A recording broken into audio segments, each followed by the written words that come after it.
much. With noise, I will not be able to hear you. Hold on, give me a second, please. Give me a second just to talk to you. Sure.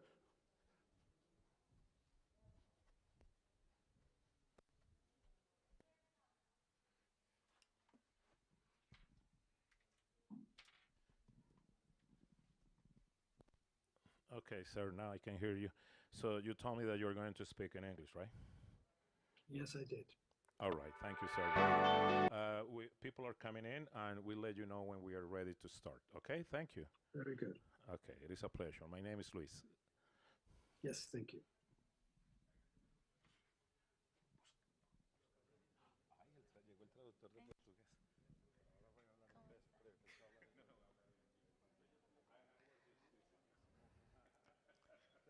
Buenas tardes.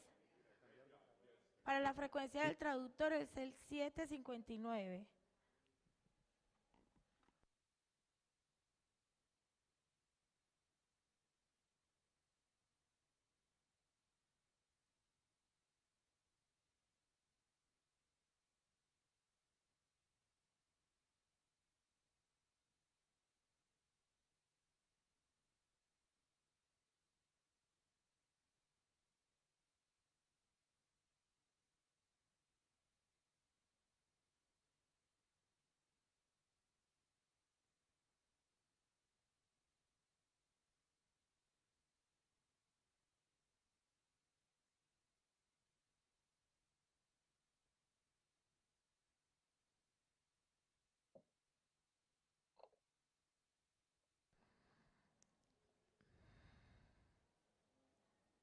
Buenas tardes. Bienvenido a este encuentro académico, el 23º Encuentro Internacional Virtual Educa Medellín 2022. Como Distrito Especial de Ciencia y Tecnología e Innovación, estamos felices de ser anfitriones por segunda vez de este evento que reúne actores gubernamentales, empresariales, académicos y de la sociedad civil a nivel global para conversar y contribuir en torno a la educación. Este evento es considerado el más importante de Iberoamérica en materia de educación. Es sin duda una valiosa oportunidad para contarles acerca de los procesos de transformación educativa que vive nuestro distrito. A continuación le van a dar la presentación de Antonio Damasio.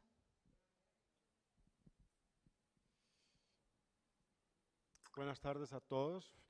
Les doy la bienvenida. Mi nombre es Luis Pinto y les voy a presentar al profesor Damasio, un poquito de su biografía y ayudar al final con algunas preguntas que tengamos aquí en la audiencia. Él va a hacer la comunicación en inglés, así que quien necesite busque la traducción porque vamos a tener a alguien a hacer esa moderación. El profesor Antonio Damasio es de Portugal, vive en Estados Unidos, profesor de neurociencia, psicología y filosofía. Dirige el Instituto del Cerebro y la Creatividad en la Universidad de Southern California en Los Ángeles. Formado como neurólogo y neurocientífico, ha hecho aportaciones fundamentales sobre los procesos cerebrales y su relación con las emociones, los sentimientos y la conciencia, y es considerado uno de los psicólogos más eminentes de nuestra época. Es doctor honoris causa por varias universidades de primer nivel y miembro de algunas de las academias científicas más prestigiosas del mundo. También ha recibido numerosos premios, entre ellos el Príncipe de Asturias de Ciencia y Tecnología en 2005 y el del mayor investigador reconocido del Instituto de la Información Científica.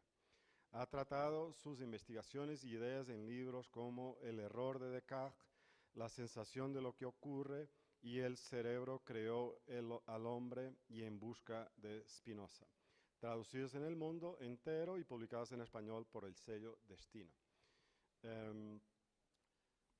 Dear Professor Damasio, I'm a Portuguese living in the United States as you, and it's a great honor to be here. I've been in education following the new trends on children's development, and when we look at things like personalized learning and what's the meaning of these new changes that we are all here in this room, keen to hear from you. I will be moderating and hopefully have some Q&A at the end just to guide the session with you. So please, the floor is all yours. Very good. Thank you very much for your introduction. It's a pleasure to be talking to you, although we are very, very far away, but nonetheless, provided you can hear me, we can talk. I thought that it would make sense to tell you about one of the most important aspects of my investigations, and something that is really important, whether you are talking about education or whether you are talking about everyday life in any part of the world. And that is something that has been considered a great mystery in science, not only in the sciences of the mind, psychology, but also in philosophy and the sciences in general.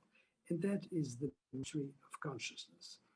This is something that people have for a very long time pondered. In fact, if you go back to antiquity, philosophers were already trying to understand, first of all, recognizing that there is something that it is to be conscious, and recognizing that this is a problem and making proposals about what it would be. And in the hundreds and thousands of years that have passed, there has not been a clear understanding of what is consciousness. There's not been a clear explanation of how it comes about.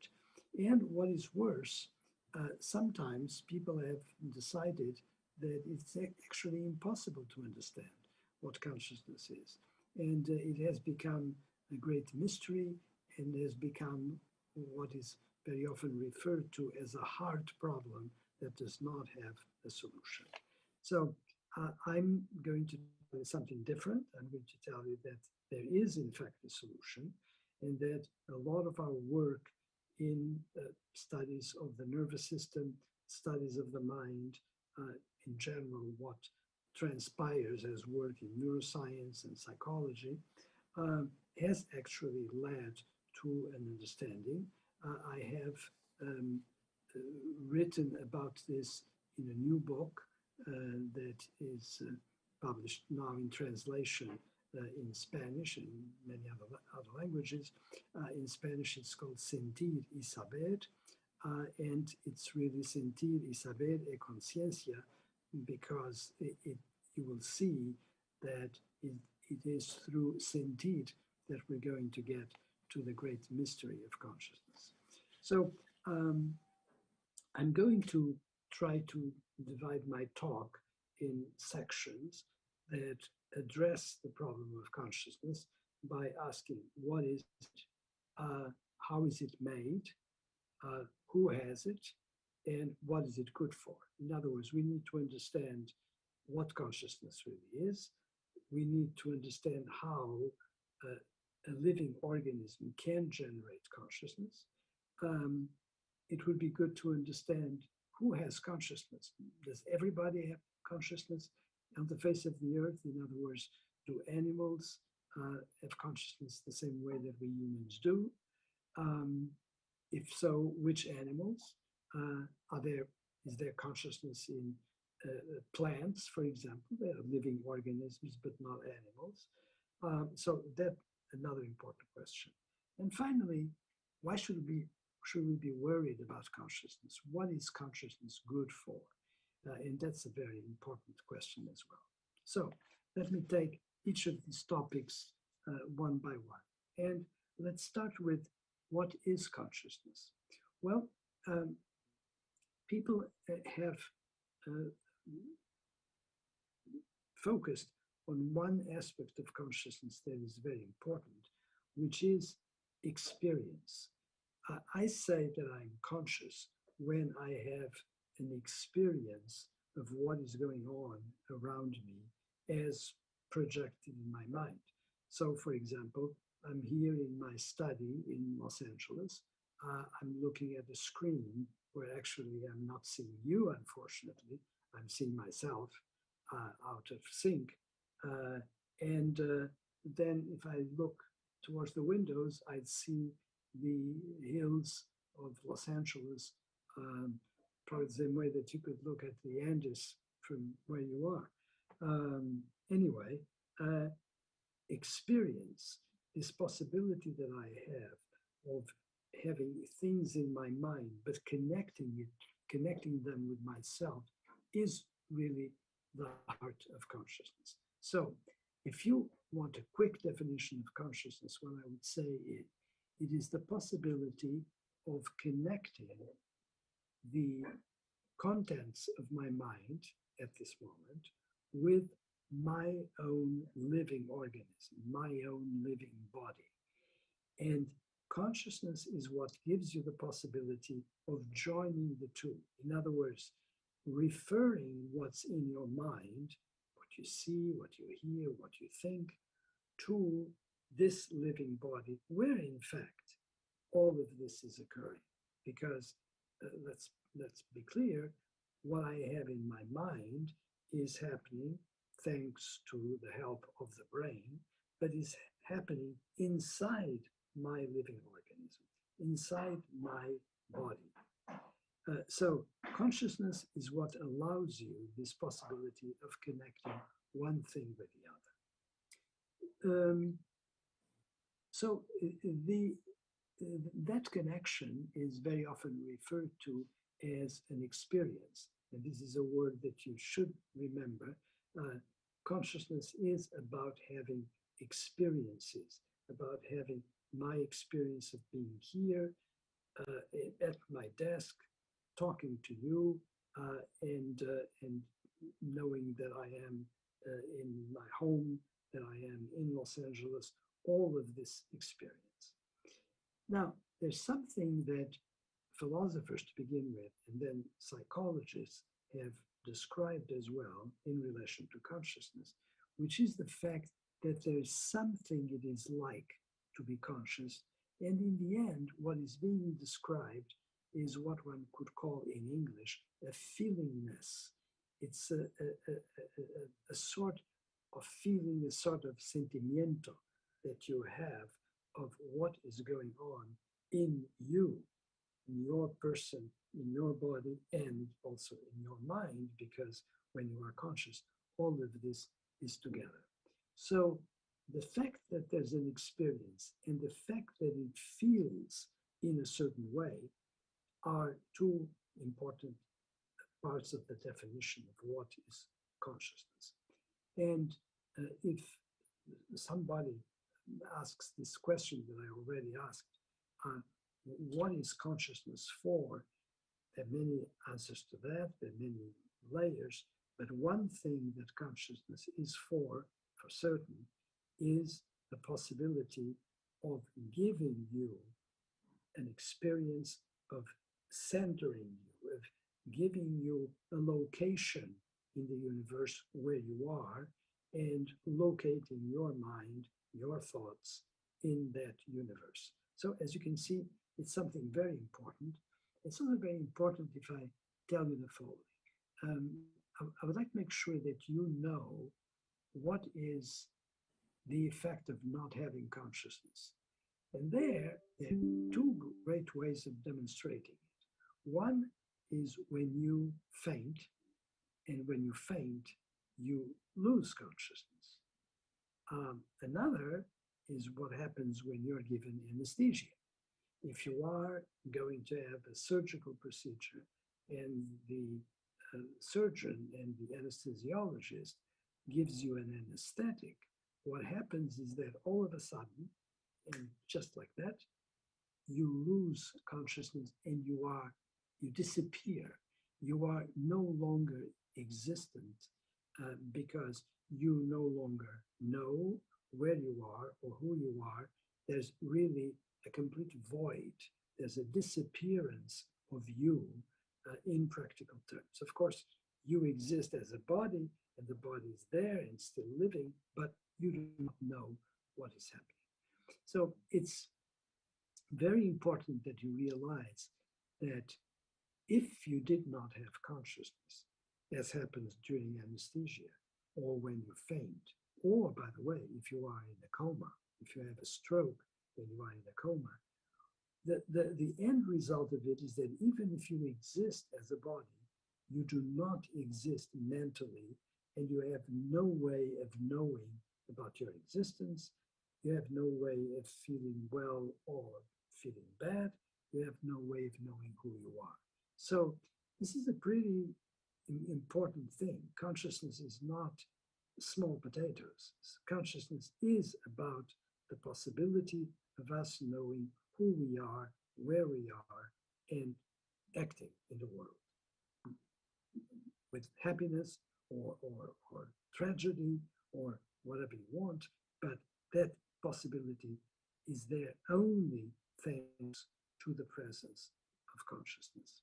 Now, what I just said about what consciousness is for is actually quite helpful to give you an idea of how it is made.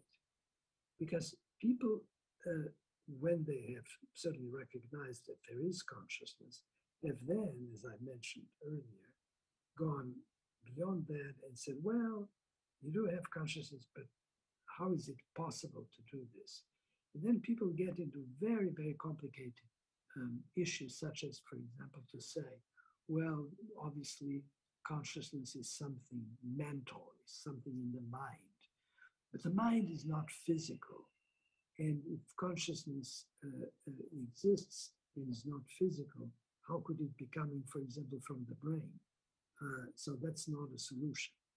So it's an extremely complicated problem. And I have to say, it has been made a more complicated problem than it should be or could be.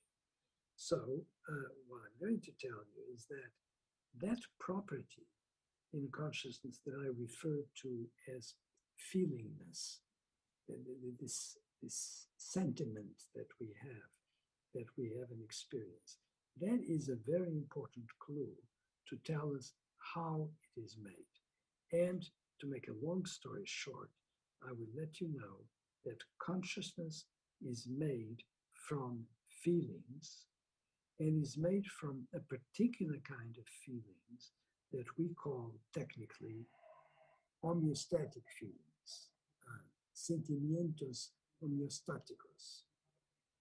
And those homeostatic feelings are feelings such as, for example, hunger, thirst, pain, well-being, and those feelings are feelings that are part of the regulation of life. So, for example, when you have pain, and you know automatically that you are having it and that it is yours. And this tells you something extremely important, is that feelings are automatically, spontaneously conscious. So feelings were the first great manifestation of consciousness in the universe. And the first organisms that started having feelings of life regulation, such as hunger, thirst, pain, well-being, malaise, they started to have consciousness. So if somebody asks you, where does consciousness begin in evolution? The answer is now quite clear. From our studies, and this is the thesis we defend in a book like Sentir y Saber, from our studies, we believe that consciousness emerged from feeling. Feelings were the inauguration of consciousness in the history of the universe, and quite likely, humans were not the first individuals to have consciousness. It started before that, and nonetheless, there it was, providing something very particular, which is a way for us to know that our life in our body is going in a certain way, and that life is being regulated well, like when we feel pleasure, or not so well, like when you feel pain or hunger or thirst. So this possibility through homeostatic feelings of knowing how our homeostasis is doing, and our homeostasis is the regulation of life, that is something very fundamental, because living organisms during evolution started out by not having consciousness, not having knowledge about what they were having in terms of their life by not having knowledge about how their lives were being regulated. And this, the entrance of feelings in the panorama of evolution changes this dramatically. So if you have, say, a bacteria, or if you have, I'll tell you immediately, plants, they have a life and they regulate their life, but they regulate their lives non-consciously. In other words, a plant does not know, a tree does not know if its life is going well or not so well, and yet automatically and blindly it is regulating its life. So there is a non-conscious regulation of life, and it's right there, pushing it forward, but the tree or the bacteria do not know that they are regulating their life and do not know what to do. For example, if there is dryness and there's no water, the plant will actually do interesting things. The tree will change its roots and will go where the water is. That's very interesting. But it's not doing that knowingly. It doesn't know that it is doing that. It's doing that because the way it is designed has those automatic mechanisms that allow the root system to change and to search for water, which is very beautiful, very interesting, but it has nothing to do with consciousness. In other words, it's not like me here. I know what I am feeling right now. I know what I want to tell you, and I know that I'm talking to you in Colombia. And you, where you are, you know that you came to listen to me, and you're listening to these ideas and finding them interesting or not so interesting, but you are conscious of all of that. The tree doesn't know, and the bacteria do not know either, and yet they're all living beings. So this, again, is something that is very important because I'm trying to answer one of the questions that I pose, which is, what is consciousness good for? Why was it introduced in evolution? What advantages did it bring? And of course, it had to bring advantages, otherwise it would have been discarded by evolution and we wouldn't have it. And the advantages are very simply to have an improvement in life regulation. So, for example, if you are hungry or if you are thirsty, what do? Well, you go and try to get water or go and try to get food, and you do that with knowledge. That's, again, the reason why the title of that book is Sentir y Saber. It's because the sentir gives you the saber. It gives you knowledge and you can act on that knowledge. And if you have pain, and if that pain was caused by something that hurt you, you know how to move away from the thing that hurt you. And you know that you need to do something if you are wounded, and you need to do it such that you can survive and not perish as a result of that insult. So I hope that you're getting an idea that, first of all, the mystery of consciousness is revealed when you realize that it is made of feeling, and that feeling is what allows your experience. And then it's also made more clear once you realize that feelings have a mission to accomplish in our lives. Feelings are not something that you can have or not have if you are a human being, for example. You have them because they're constantly guiding you. And whether it is, again, these feelings of something not right, hunger, thirst, pain, discomfort, and malaise, or feelings that are very good ones, like, for example, pleasure, well-being, those feelings are telling you about how your life is going. And let me tell you something very interesting.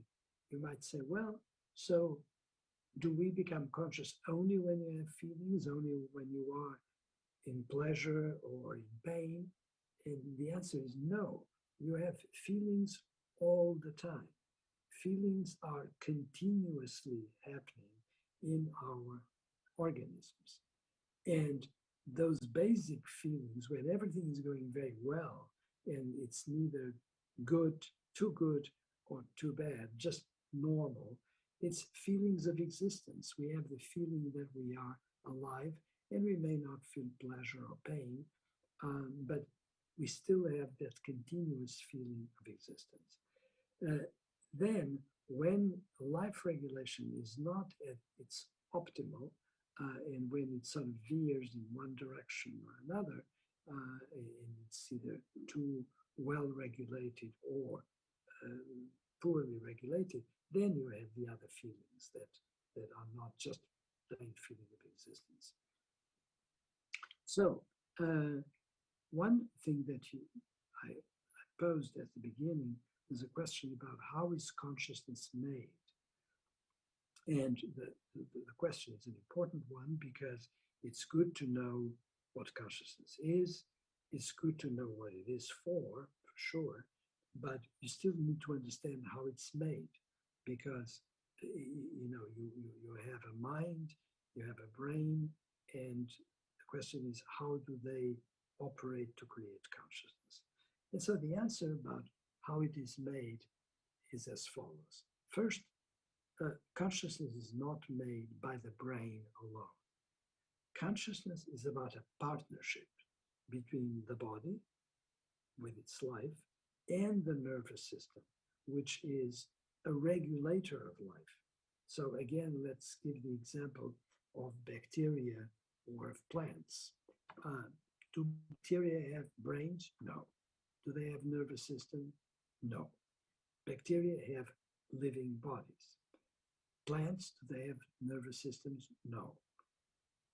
Do either of them have consciousness? No. So you might say, well, so consciousness is something that comes from the brain. And the answer is that that is an incorrect statement because consciousness doesn't come from the brain. Consciousness comes from a partnership between the brain and the body, the living body. So without brains, without nervous systems, you cannot have consciousness. But without the body, it wouldn't make any sense either, so it wouldn't exist. So when people say to you, well, the mystery of consciousness is the mystery of how the brain does it, you have to respond, no, that's not true. It's not about the brain alone. You cannot find consciousness in the brain. You find consciousness in the process of melding together the living body and the brain. And the parts of the brain that are helpful in making consciousness, we now know them. And I have proposed in a number of articles that the critical component is interoception.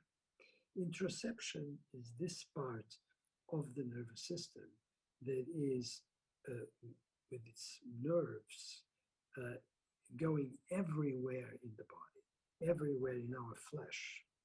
And by doing that, it allows the nervous system to know what is happening in every little bit of your brain. What's happening in the skin, what's happening in bones, what's happening in your viscera like the heart or the liver or the guts.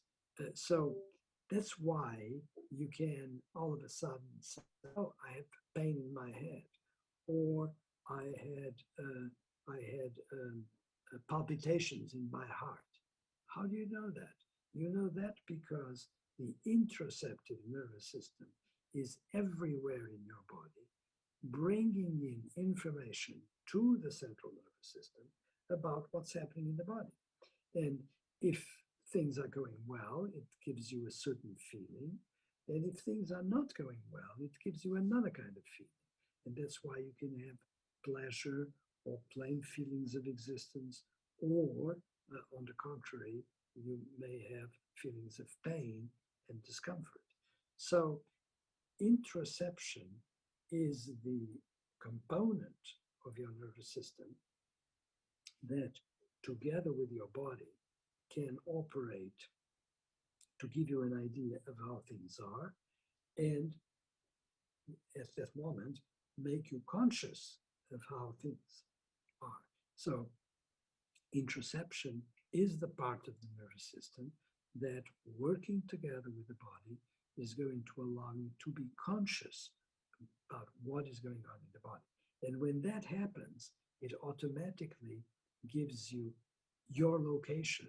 It locates the mind in your body, and it helps you, through your mind, to locate your body in the universe that is around you. So I think that these are the most important facts about consciousness and about where we are today. For people like myself, there are people that will still deny that consciousness exists, or say that consciousness is the result of some, for example, quantum effects in physics, or is part of something that is sort of the general mind of the universe, as people, so-called panpsychists, say. But that's obviously not my view. My view is that consciousness is a very concrete set of phenomena that exist in nature and were selected in nature because they are so useful for us to maintain our lives. Make no mistake, if any of us would not have consciousness, we would not survive. There's no way that could happen. So it's something that is profoundly useful in terms of maintaining our life and serving us to survive as long as our life can continue. Now, there are other things that consciousness brings, and it is very advantageous for those of us that have consciousness. And here, let me just make a quick parenthesis and say that a very large number of creatures on the earth are conscious, and some are not. But to give you a little bit more of a gradation, for example, mammals around us, say lions and elephants and cats and dogs and horses, clearly all of those animals are conscious, and they have consciousness in very much the same way that we do. They have a mind the same way that we do, even if they don't speak, if they don't write, if we don't have those more complex manifestations of our mind, but nonetheless, they are conscious. And then when you go to other species, and for example, do fish have consciousness? The answer is most probably yes. The evidence points in that direction. But it's then when you drop into very simple creatures that have either a very simple nervous system or no nervous system that consciousness disappears. So you have to see consciousness as something that, once it begins to appear in evolution, which is when feelings begin to appear, then it's present in all of those species. And the difference between us and animals, say other mammals that have consciousness as well, is not at the consciousness level, it's at the level of the mind. In other words, our minds are richer than the minds of horses or elephants.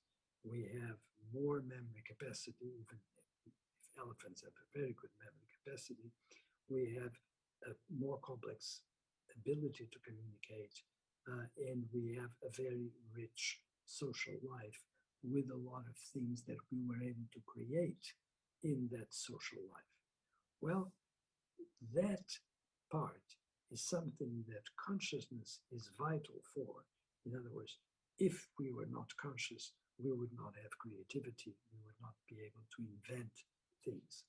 But again, it's not consciousness that is doing it alone.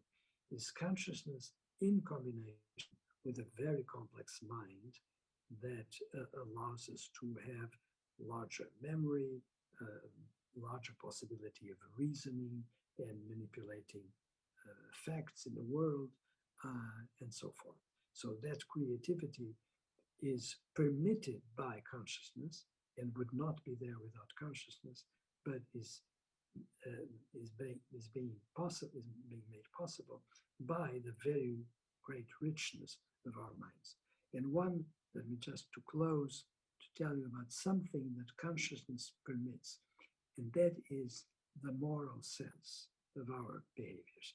If we did not know who we were, if we did not have a reference to our own individuality, there would be no moral sense. There would be no sense that we may be well or may be suffering, and that others may be well or may be suffering, and no possibility of guiding our behaviors so that they can produce the best possible states in others and the best possible states in ourselves.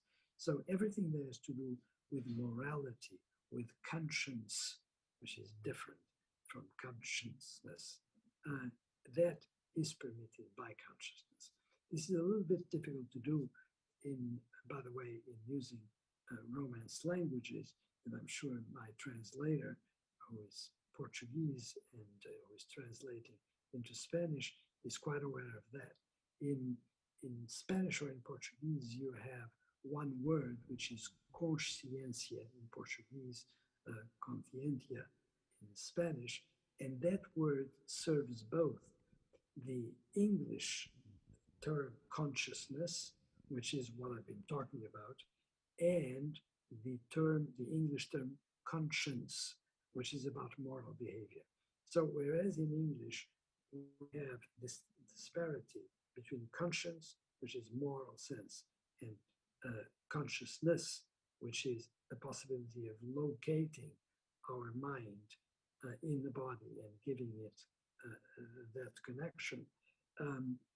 This is not easily made in Romance language. And the same thing with French, where you have the word conscience or coscienza in Italian.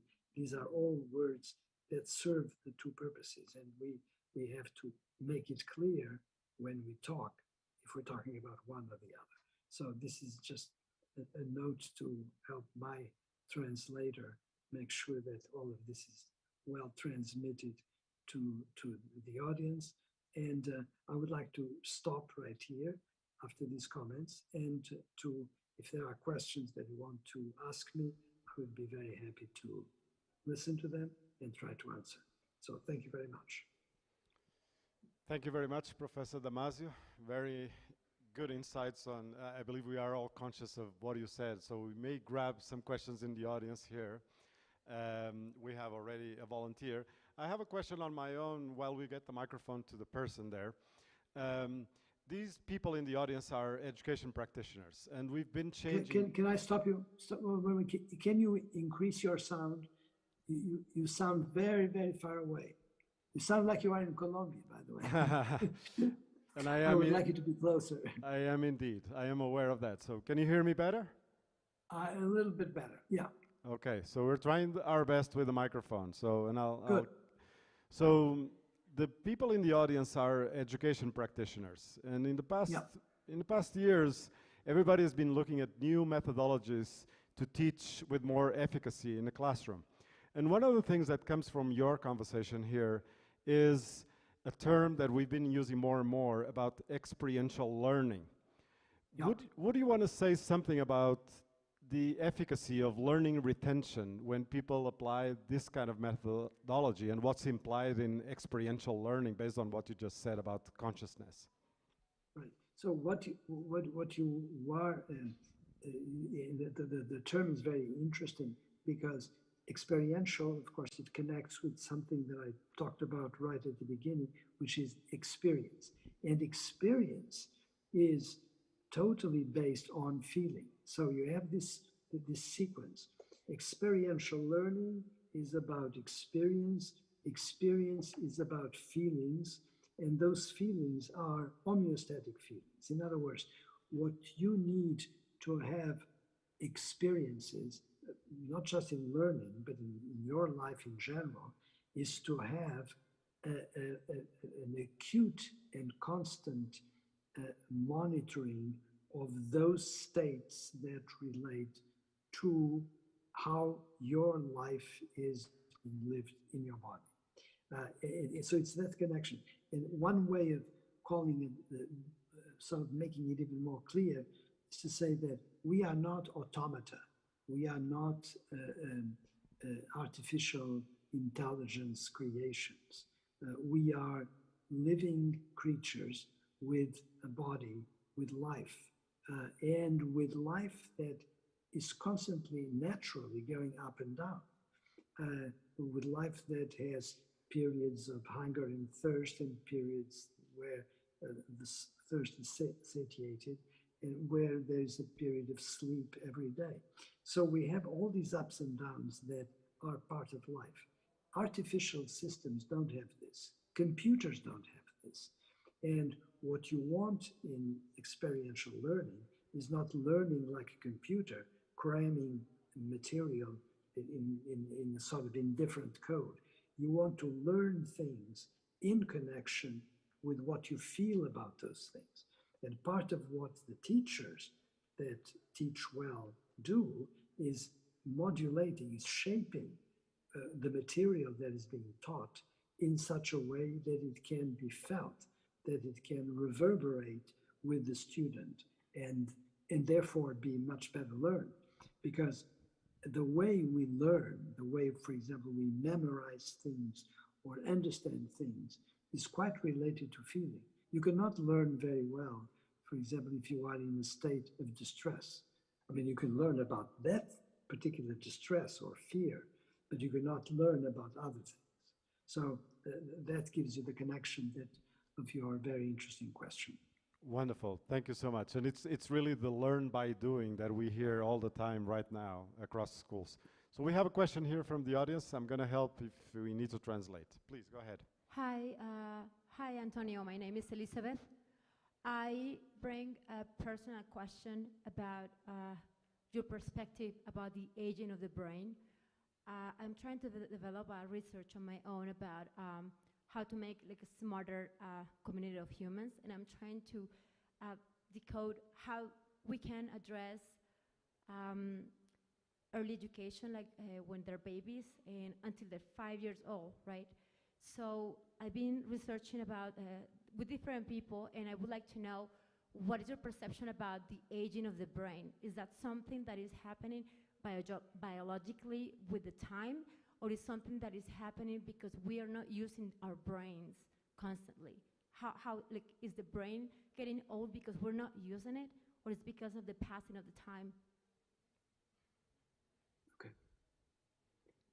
So it was very difficult to understand because you're very far away. But what I think the question is about how does the brain age?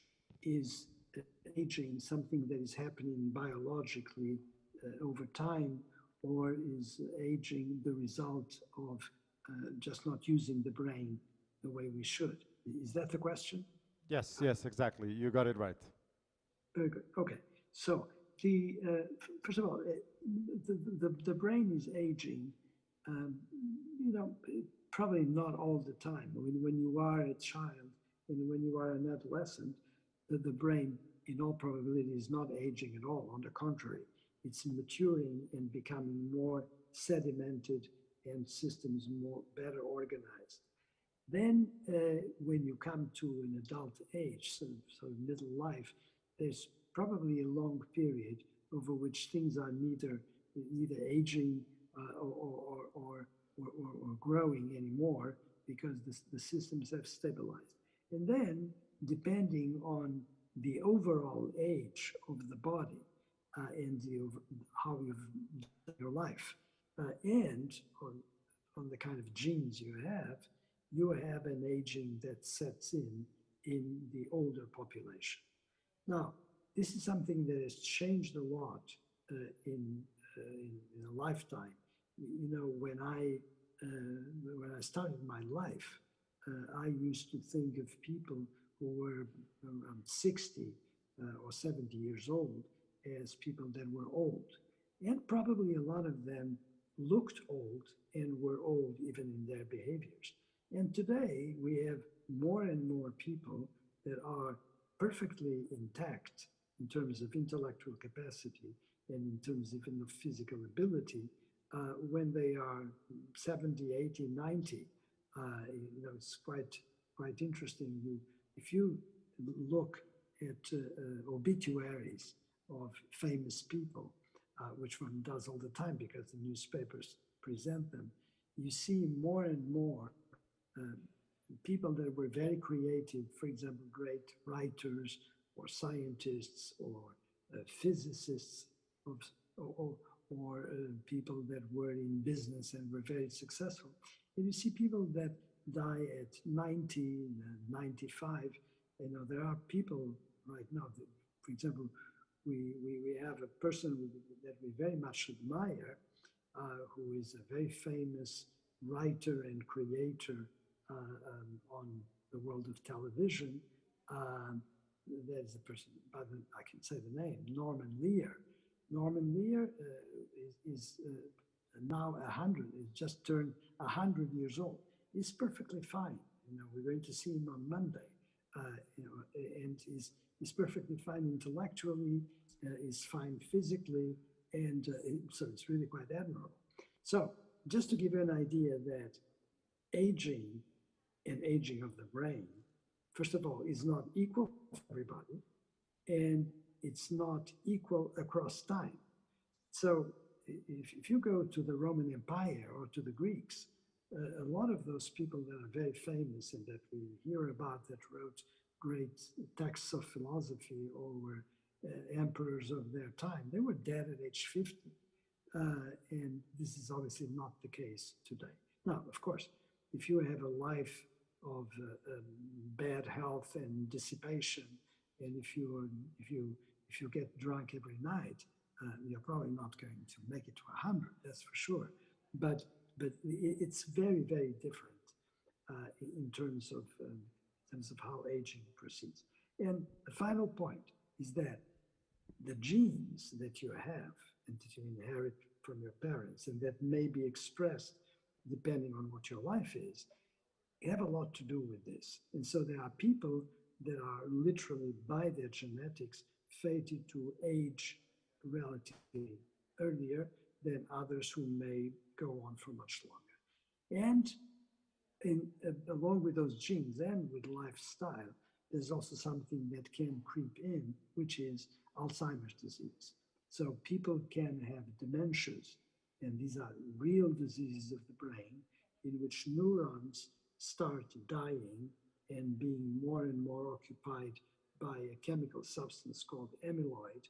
And as a result of that, the neurons fail, the circuitry fails, and your memory is not as good, and your ability to make decisions or even to move is not as good. So that's another kind of aging, but that's pathological aging. The normal, what one expects normally is not to have dementia, is to age gracefully. But unfortunately, plenty of people now have dementias, and there may even be things that are in the environment or in lifestyle that have contributed to that. So it's a long answer, but you asked a very complicated question. It appears simple, but it's very complicated. So thank you very much, Professor Damasio. I think we could spend more time, but unfortunately we are running an agenda in a big event. It's an amazing contribution to this audience to have you here with us. I hope people connect with your writings as well. I'm going to reinforce the name of your new book, and hopefully we get an inspiration for living our life with conscious and happy. That's what we wish for everybody. So thank you very much for being here at Virtual Educa today. Agradecemos al profesor Damasio, que recién escribió un libro que está a traducir en español, que se llama Sentir y Saber en español, pero ya está disponible en inglés. Y es una contribución muy importante por la primera vez en Virtual Educa, traer un poco esa cuestión de las dimensiones del cerebro cuando estamos a educar niños en escuela y queremos tener un impacto en sus vidas de manera saludable. Muchas gracias a todos y por favor agradezcan al profesor Damasio. Muchas gracias. Thank you.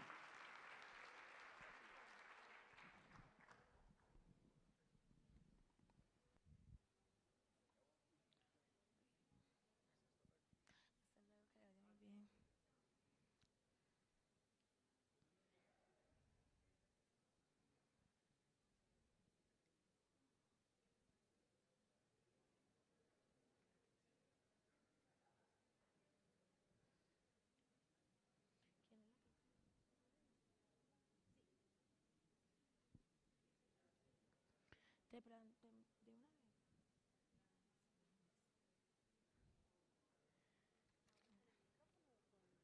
Si yo te voy a dar.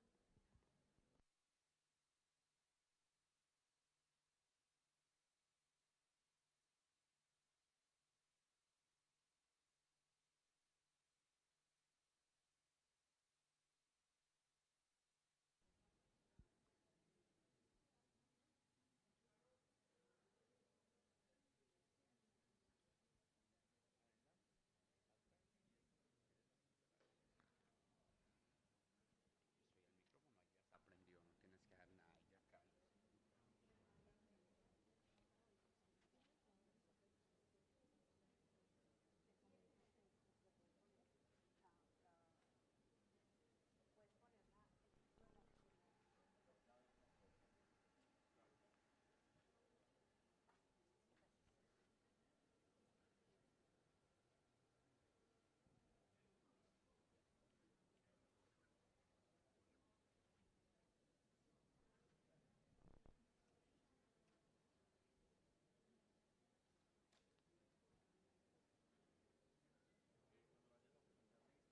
¿A quién?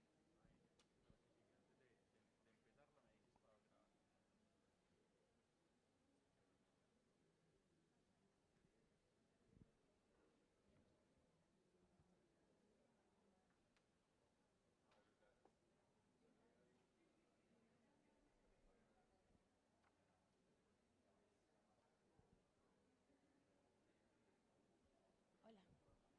Ya. Le damos la bienvenida a la ponente Marta Isabel Cao Ángel, decana de Ingeniería de la Universidad de Sabaneta. Sabaneta es municipio.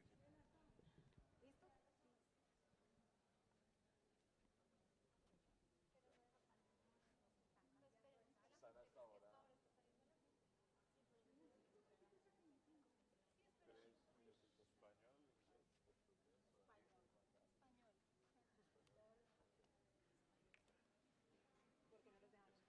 No, es que están entregando los.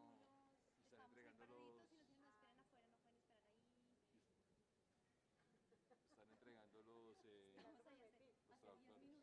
Y yo no te veo.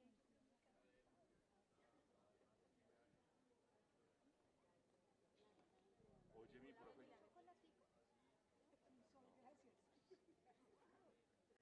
Profe, tenemos que hablar muchas cosas de que yo hablo mucho con mis profesores de ingeniería. Primero que ellos te han contado cosas, yo te he contado cosas, para que nos articulemos súper fuerte. De verdad que sí, lo de territorio este en Sabana Centro, que es un territorio que ya llevamos desde 2019. Es un territorio que lo lideramos desde educación, que estaba focalizado en educación STEM, con la Fundación CIMES. Entonces, ahí han salido proyectos muy articulados con enfermería, con rehabilitación, o sea, digamos ya como para proyectos macro, recursos y cosas de esas. Entonces es más focalizado en educación STEM con diferentes actores. Entonces ahí por ejemplo con Orlando lo de las chicas, lo de las mujeres STEM, las chicas STEM que están trabajando, estamos hablando con La Fuente, con tantas cosas, estamos con Orlando, con el profe Barraza, con César también súper bien. O sea, digamos, estamos trabajando temas de educación, hemos ido a campo, hemos ido a colegios, hemos ido trabajando. Entonces por eso yo le digo a parte de Orlando, usted le dice su decano y yo le digo a mi decano o decana de lo que estamos haciendo, porque es como ese puente articulado. Sí, había gente, pues.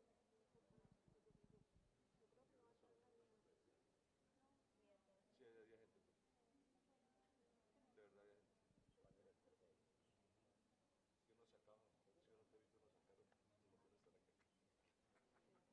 metieron hasta la calle. Así literal, ¿no?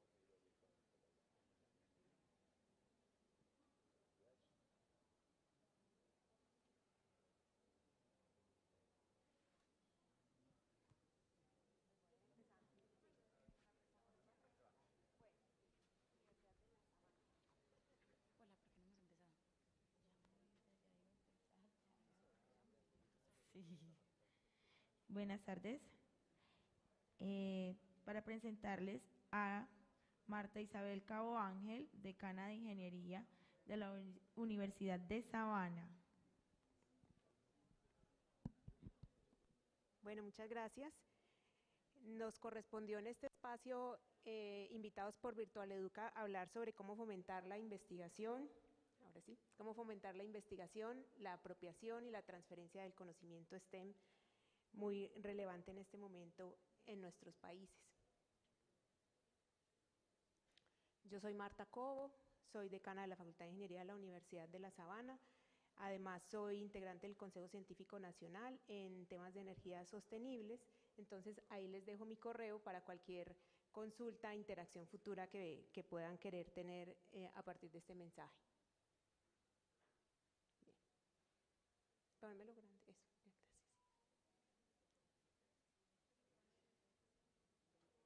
Aquí tenés en el retorno también lo vas a ver. Te puedes subir aquí a la tarima y lo vas a ver desde allá más fácil. Perfecto, sí, aquí mucho mejor. Bueno. Bien, entonces quiero empezar esta pequeña charla, más conversación, si se puede al final, definiendo el STEM, que todos lo hemos visto y seguramente lo sabemos, pero es importante recordarlo en este momento, que STEM quiere decir estudiar ciencia, tecnología, ingeniería y matemáticas. Eso es lo que significa la sigla, que pueden ser enseñadas y aplicadas ya sea de una manera tradicional, como se ha venido haciendo desde la especificidad de la disciplina, o puede ser también enseñada a través de un enfoque multidisciplinario, interconectado e integrador, que es lo que en este momento sobre todo nos está demandando la sociedad, para que los enfoques se centren en resultados y que tengan que resolver problemas del mundo real. Obviamente, desde allí nacen muchos problemas que son los que queremos resolver desde STEM. Entonces, pensemos un poquito qué ha hecho el STEM por nosotros en el último siglo, por ejemplo. Aquí estoy mostrando una foto de una casa típica de Inglaterra, que es un país desarrollado a inicios del siglo pasado, y las ciudades en ese momento y cómo son ahora. O sea que no hay ninguna duda que las STEM, junto con otras ciencias, han permitido el desarrollo de la sociedad y de una manera muy acelerada en los últimos años, podemos decir que alrededor de los 2 últimos siglos. Ese desarrollo muy acelerado también ha traído problemas y eso ha llevado a que la ONU, la Organización de Naciones Unidas, haya definido para esta década los objetivos de desarrollo sostenible, porque definitivamente las STEM nos han proporcionado mucho desarrollo, pero ha comprometido la sostenibilidad del planeta. Entonces, aquí les traigo para recordar los 17 objetivos de desarrollo sostenible en los que obviamente el STEM tiene mucho que aportar para su solución, de manera principal en la mayoría de ellos. No tanto en el fin de la pobreza, pero sí en el hambre cero, con el desarrollo de nuevas tecnologías de cultivos. En salud y en bienestar, pues está toda la tecnología y la investigación que se hace en el área de la salud. En la agua limpia y saneamiento, obviamente también es un desarrollo tecnológico que se aplica. Energía asequible y no contaminante también tiene mucho apoyo y aporte de los STEM. En industria, innovación e infraestructura, el 9, no los estoy señalando, el 9. En ciudades y comunidades sostenibles, que es un poco el centro de lo que estoy mencionando de los retos, producción y consumo responsable, acción por el clima, vida submarina, bueno, en fin. Tenemos aquí entonces un grupo de problemas que tenemos que abordar o de retos que tenemos que abordar como sociedad, a la que hemos llegado en mucha parte por el desarrollo de nuestras sociedades, pero que también nosotros con los STEM los podemos resolver. Y en este momento se va a presentar ahora en octubre los resultados de este proyecto Strings, del que hago parte, donde se están estudiando cómo toda la actividad de investigación, ciencia, tecnología e innovación está aportando a los objetivos de desarrollo sostenible en los países de mediano y bajo ingreso. Está muy pronto a salir, los invito mucho a estar pendiente de la página web, porque eso también nos va a permitir ver esta investigación que hacemos si de verdad está aportando a los objetivos de desarrollo sostenible, que es un poco la pregunta que quiero dejar planteada en esta charla, y es que efectivamente la investigación en STEM aporta a los objetivos de desarrollo sostenible. ¿Y para qué? ¿Cuáles son los beneficios de la educación y la investigación en STEM? Pues obviamente investigar estos temas en el país, o que el país tenga capacidad de hacer investigación en ellos, apoya el crecimiento económico, porque pues ya lo vimos, todo el desarrollo de la sociedad permite al final el crecimiento económico de los países, mejora las condiciones de vida de las personas. Lo traje con el ejemplo de la casa hace 100 años y la casa ahora, las ciudades hace 100 años y las ciudades ahora, cómo nos han permitido tener una mejor calidad de vida. Genera soluciones sostenibles si le ponemos ese enfoque y además nos permite, por ejemplo, el desarrollo de Smart Cities, que se proyecta que pueda ser el futuro de las ciudades. Un ejemplo es Tokio, otro ejemplo es Seúl, en Corea, donde hay atención a cuestiones ambientales y energéticas desde la tecnología, hay integración de estas nuevas tecnologías de información y comunicación y robótica para el transporte de las personas y hay una comunicación fluida entre los actores del tejido urbano. Y para las personas, ¿qué beneficios puede tener para un estudiante o una persona joven, un niño, que se interese en los STEM y que pueda trabajar alrededor de ellos? Incentiva el pensamiento crítico, porque esto está muy fundamentado en la lógica matemática. Promueve la innovación y la curiosidad en los niños, que es su manera natural también de descubrir el mundo y tenemos que seguírselo fomentando para que no se pierda con los años. Incrementa la creatividad de las personas, promueve el trabajo colaborativo para resolver problemas complejos, porque solos no podemos resolver estos problemas, y promueve la alfabetización científica para que todos sepamos un poco más de la tecnología.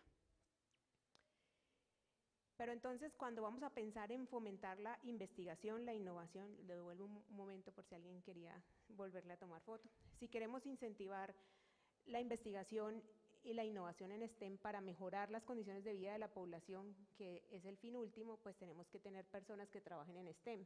Y para tener personas que trabajen en STEM necesitamos educar en STEM, desde que los niños son muy pequeños hasta los 100 años, como decía nuestro conferencista anterior. Pero ¿cómo estamos en el país? Ustedes lo conocen bien, si son del sector de la educación, que nosotros tenemos unos bajos índices de los resultados de pruebas PISA en temas de ciencia y matemáticas. En matemáticas estamos en el nivel 2, en el puesto 82 de los países que realizan esta prueba.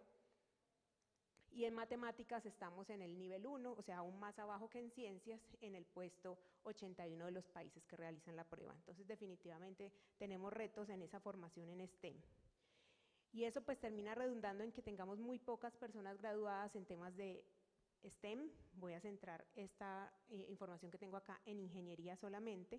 En ingeniería, por ejemplo, tenemos 503 doctores a 2016 en el área de STEM, que esto representa el 0.001% de la población, mientras que países como Brasil tienen 8 veces más, Estados Unidos tiene 140 veces más en esa relación de población que tiene doctorado en ingeniería, y en Europa 190 veces más. Entonces empieza a ver que hay una diferencia no solamente en los resultados, pero también entre la gente que obtuvo las mayores titulaciones en áreas de STEM con otros países que obtienen mejores resultados. ¿Qué tenemos que hacer para fomentar esto? Es una pregunta muy grande, yo creo que es todo un tema de debate y por eso el próximo panel va también a abordarlo desde una perspectiva más dialogada.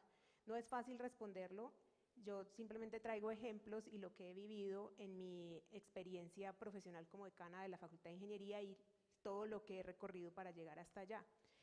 Pero pues hay distintos factores potenciadores o potenciales para que se promueva la educación en STEM en los jóvenes, que es principalmente la participación en actividades relacionadas con STEM desde que están en la educación, en sus primeros años de educación, que los padres estén involucrados también y crean en esto y los relacionen, los lleven a museos, les hablen sobre la ciencia a los jóvenes, que tengan una buena experiencia académica en áreas STEM. Para nadie es un secreto que si alguien decidió estudiar ingeniería química fue porque su profesor de matemáticas era muy bueno y su profesor de química era muy bueno y los apasionó, o si quiso estudiar ingeniería de sistemas es porque tuvo acercamiento a programar, a un computador y a los videojuegos también. O sea, obviamente esas decisiones se toman por el contacto, por la familiarización con los temas.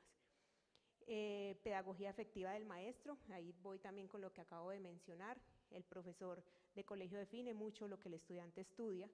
La tecnología, las instalaciones a las que tiene acceso, por eso los museos o los laboratorios en el colegio, en las comunidades, para que ellos puedan ver tecnología. Y además, la autoestima. Cuando a una persona se le dice que puede con las matemáticas, que es bueno, que no se rinda, pues esto le da coraje para seguirlas estudiando. Pero si la respuesta es que usted es muy malo para eso o es que eso es muy difícil, pues seguramente va a buscar otras carreras otro perfil profesional que no requiera áreas STEM. Y está bien, tenemos que tener perfiles de todo, pero que lo decida es por su gusto, no porque se cree incapaz de abordar una carrera STEM. Hay algunas iniciativas exitosas, esta es una de la Unión Europea, STEM Coalition, que trabaja para fomentar la educación STEM en Europa para que allá no pase con nuestros niños que simplemente no quieren y empiezan a aborrecer las áreas STEM por unas malas experiencias con estas temáticas tan interesantes. Y entonces da forma a políticas y prácticas de la educación en STEM para que todos la puedan apropiar en su día a día. Nosotros también tenemos, bueno, existe también iniciativas en Latinoamérica como Siemens, que donde también nosotros estamos participando con la Fundación Siemens en un caso específico en la región Sabana Norte, donde está ubicada la universidad, y hay algunas otras también muy interesantes con enfoque de género, que es muy importante, porque si hay pocas personas estudiando STEM, muchos menos son mujeres, y entonces ahí también tenemos una barrera muy importante que derrumbar, y es que el STEM no es para hombres, o ciertas STEM no son para hombres, las mujeres pueden hacer cualquier carrera que decidan hacer. Y en Colombia seguramente algunos de ustedes conocen que es la ruta STEM, que es entre el Ministerio TICMIN, Educación y Computadores para Educar, donde se le dan a los profesores herramientas para incorporar en sus clases relacionadas con STEM, que sean divertidas, aplicadas, que le vean la cercanía a la vida diaria de las personas, que esto es fundamental para que veamos que las STEM no son nada raro. Y definitivamente para tener tener una apropiación social del STEM desde todos los puntos de vista, necesitamos un enfoque sistémico, quiere decir que todos tenemos que estar ahí, el gobierno, las empresas, obviamente las instituciones de educación, los padres de familia, acercando a los niños al STEM, los estudiantes, las ONGs, los investigadores, todos tenemos que estar ahí trabajando para que haya más personas interesadas en STEM y que no se impongan barreras mentales que no existen. Pero yo quiero ir un poco más allá y es cómo logramos que finalmente las personas que entraron a estudiar STEM pues terminen aportándole al país desde la innovación, desde la ruptura de paradigmas, desde la mejora de la calidad de vida de la población y definitivamente desde la investigación. ¿Por qué investigar en STEM? Podemos pensar nosotros, ¿eso por qué no se lo dejamos a los países desarrollados? Pues todos tenemos que estar ahí. No hay ninguna duda que la investigación en STEM nos ha traído todos los avances tecnológicos de los cuales estamos muy acostumbrados, el teléfono, la conexión que tenemos en este momento, los aviones, como llegamos muchos aquí a este evento hoy, el vehículo, las ciudades, bueno, el descubrimiento aeroespacial. Traje algunas fotos para que recordáramos que investigar en STEM es el que nos ha permitido casi que todas las actividades que hemos tenido para estar acá. Pero además tenemos un reto como sociedad muy grande que nos presiona a investigar mucho más en STEM en este momento y es el calentamiento global. Esto es la imagen de Florida hace 2 semanas con el huracán Ian y hace una semana estuvo el huracán Julia en San Andrés y en La Guajira. Así que esto ya se está volviendo del diario vivir y requiere investigación muy aplicada para contrarrestar el cambio climático, los incendios, el deshielo de los polos, el daño de la vida marina, bueno, absolutamente todo esto que ya conocemos, pues hay que trabajarlos desde STEM con enfoque de los Objetivos de Desarrollo Sostenible. Voy a mencionar algunos ejemplos para que no se quede un poco como en la nebulosa de qué hacemos, de qué se puede hacer en universidades colombianas en STEM y qué efectivamente hacemos. Aquí no me sale la parte de abajo, no sé por qué, porque estaba planeada, pero en Hambre Cero, como les dije, estamos investigando en nuevas maneras de entregar los componentes activos de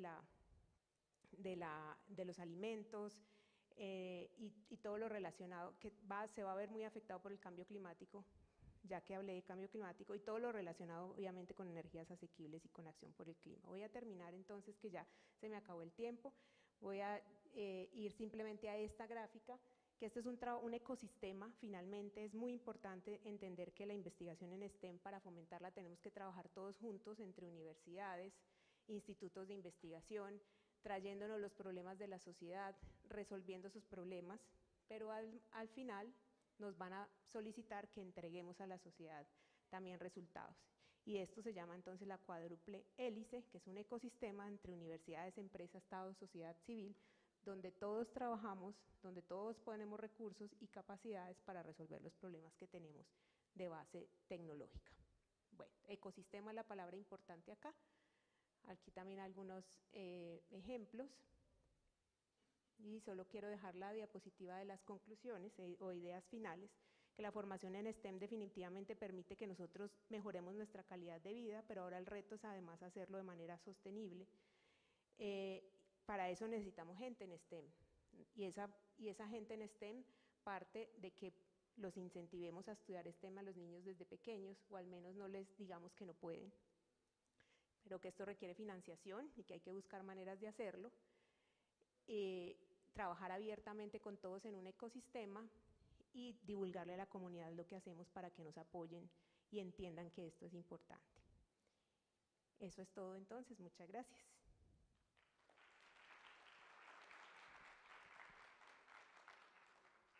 No sé si alguien tenga alguna pregunta o pasamos al panel que va a ser con preguntas de cómo seguir fomentando el STEM.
Buenas tardes. Le vamos a dar la bienvenida a Gloria Mercedes Díaz Cabrera, directora de investigación de ITM. directora de investigaciones en el Instituto Tecnológico Metropolitano, ITM, desde hace 6 años. Es ingeniera en sistemas con un doctorado en ingeniería. Lo suyo es investigar para, como ella dice, dejar un granito de arena y ayudar a los demás. El siguiente ponente, Carlos Humberto Barreto Tovar, director de licenciatura en Ciencias Naturales, Universidad de La Sabana.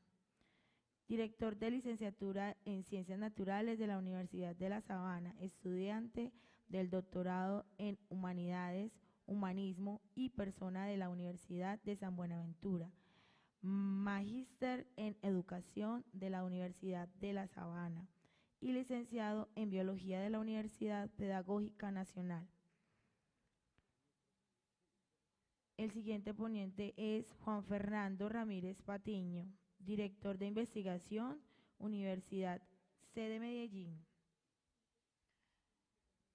Profesional en Ingeniería Mecánica de la Universidad Nacional de Colombia, magíster en Ingeniería Mecánica de la Universidad Simón Bolívar, Caracas, Venezuela, doctor en Ingeniería de la Universidad Nacional de Colombia.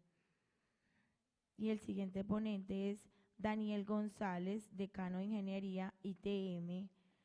Daniel González Montoya es ingeniero de control de la Universidad Nacional de Colombia, donde se profundizó en el área de control industrial y automatización.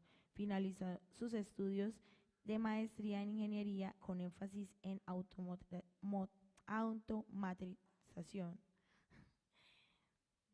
Moderadores Eduardo Fritzman y Steve Leandro, asesores del Derecho de Secretaría de Desarrollo Económico, Alcaldía del Desarrollo.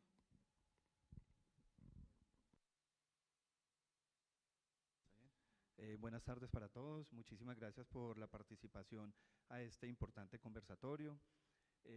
Hoy vamos a tratar un tema muy importante con este panel de lujo que tenemos el día de hoy, científicos, investigadores y directores de instituciones muy importantes de la ciudad de Medellín, en marco de un tema que para nosotros es muy relevante, que se da en la conversación y sobre todo en el marco de una política de ciencia, tecnología e innovación que en este momento está cursando la Alcaldía de Medellín y en el proyecto de ley que se viene adelantando desde el Congreso de la República para convertir a Medellín en un distrito especial de ciencia y tecnología. Entonces nosotros, para hacer un poco más flexible la conversación, vamos a estar por aquí rotando un poco para ver si también hay algunas preguntas de parte de nuestros asistentes el día de hoy y queremos pues iniciar con este importantísimo conversatorio.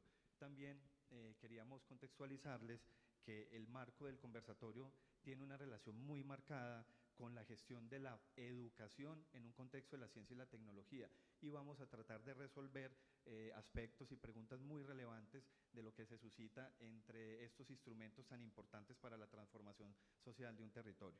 Entonces, Steve. Claro que sí, Eduardo. Mira, hiciste mención de un tema bastante importante y es el estado en que en este momento se encuentra la ciudad en transformación hacia una ciudad como distrito de ciencia, tecnología e innovación, donde es muy importante este tipo de encuentros y generación de estos espacios para que personas desde su expertise nos ayuden a profundizar en estos temas tan importantes que nos muestra, nos devela cómo desde la educación, o cómo es esa relación mejor, de la educación con respecto a la ciencia, la tecnología y la innovación. Entonces, después de que hicieron la presentación de los panelistas expertos, pues para no extendernos nosotros en la palabra y para pasar con nuestros expertos, ¿por qué no iniciamos con un último marco para que arranquemos como con la formulación de las preguntas y podamos empezar con este tema que sería el grueso pues como de este encuentro? Claro que sí.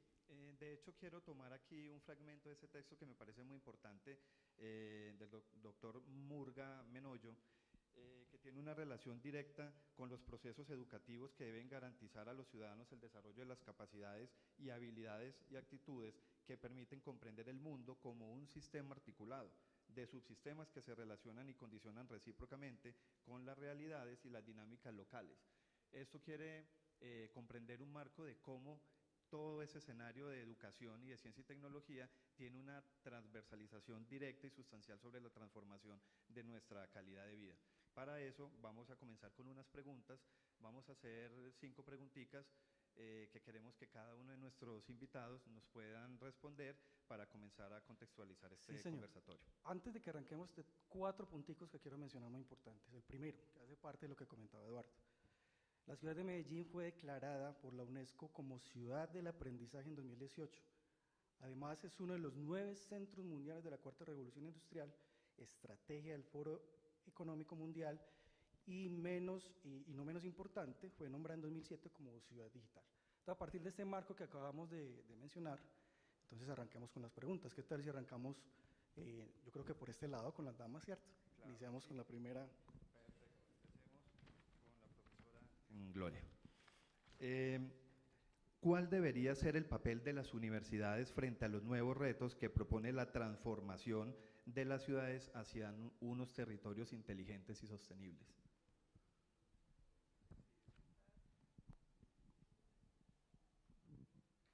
Bueno, muchas gracias por la invitación.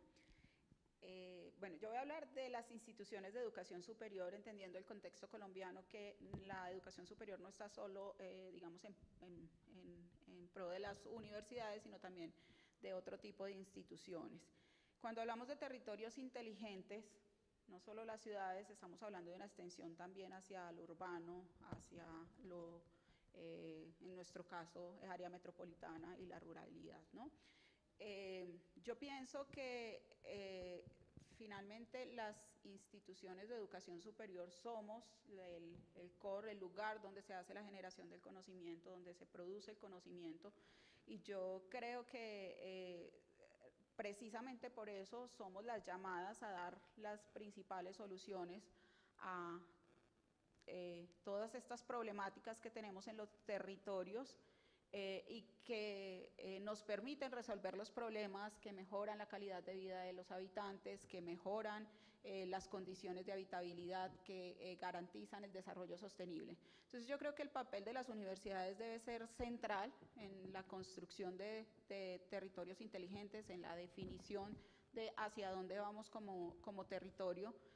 Normalmente, y creo que durante mucho tiempo, especialmente en Colombia, hemos estado como un poco las productoras de generación de conocimiento científico, pero limitado un poco a la publicación y a otros indicadores que nos han sometido y que es como nos han medido, y creo que hace falta esa mirada hacia el territorio, hacia la necesidad, y que realmente trabajemos por resolver los problemas locales. Obviamente son problemas que, siendo locales, no se alejan de las necesidades a nivel mundial y de, digamos que esa punta del conocimiento, pero tenemos que voltear a mirar los problemas locales para, a partir de ese conocimiento de punta que tenemos, poder ofrecer soluciones. Creo yo que ese es como el papel de las universidades, voltear a mirar los problemas locales para que a partir del conocimiento que tenemos podamos ofrecer soluciones, sería el resumen.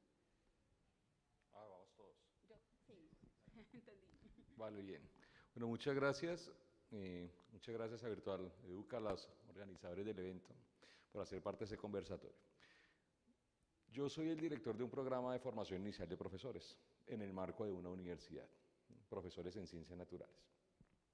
Y uno de los aspectos que nosotros promovemos, estoy de acuerdo en la generación de conocimiento, pero hay un aspecto interesante y es poder identificar esos grandes problemas que de alguna manera tienen esos grandes territorios. Y ese es uno de los puntos. Yo insisto mucho en que si tenemos muy buenas preguntas y muchas preguntas, podremos aportar a la solución de esos problemas o esas preguntas. En esa medida, es importante reconocer el territorio desde diferentes dimensiones. Y creo que un aspecto inicial es lo local, pasando por lo regional.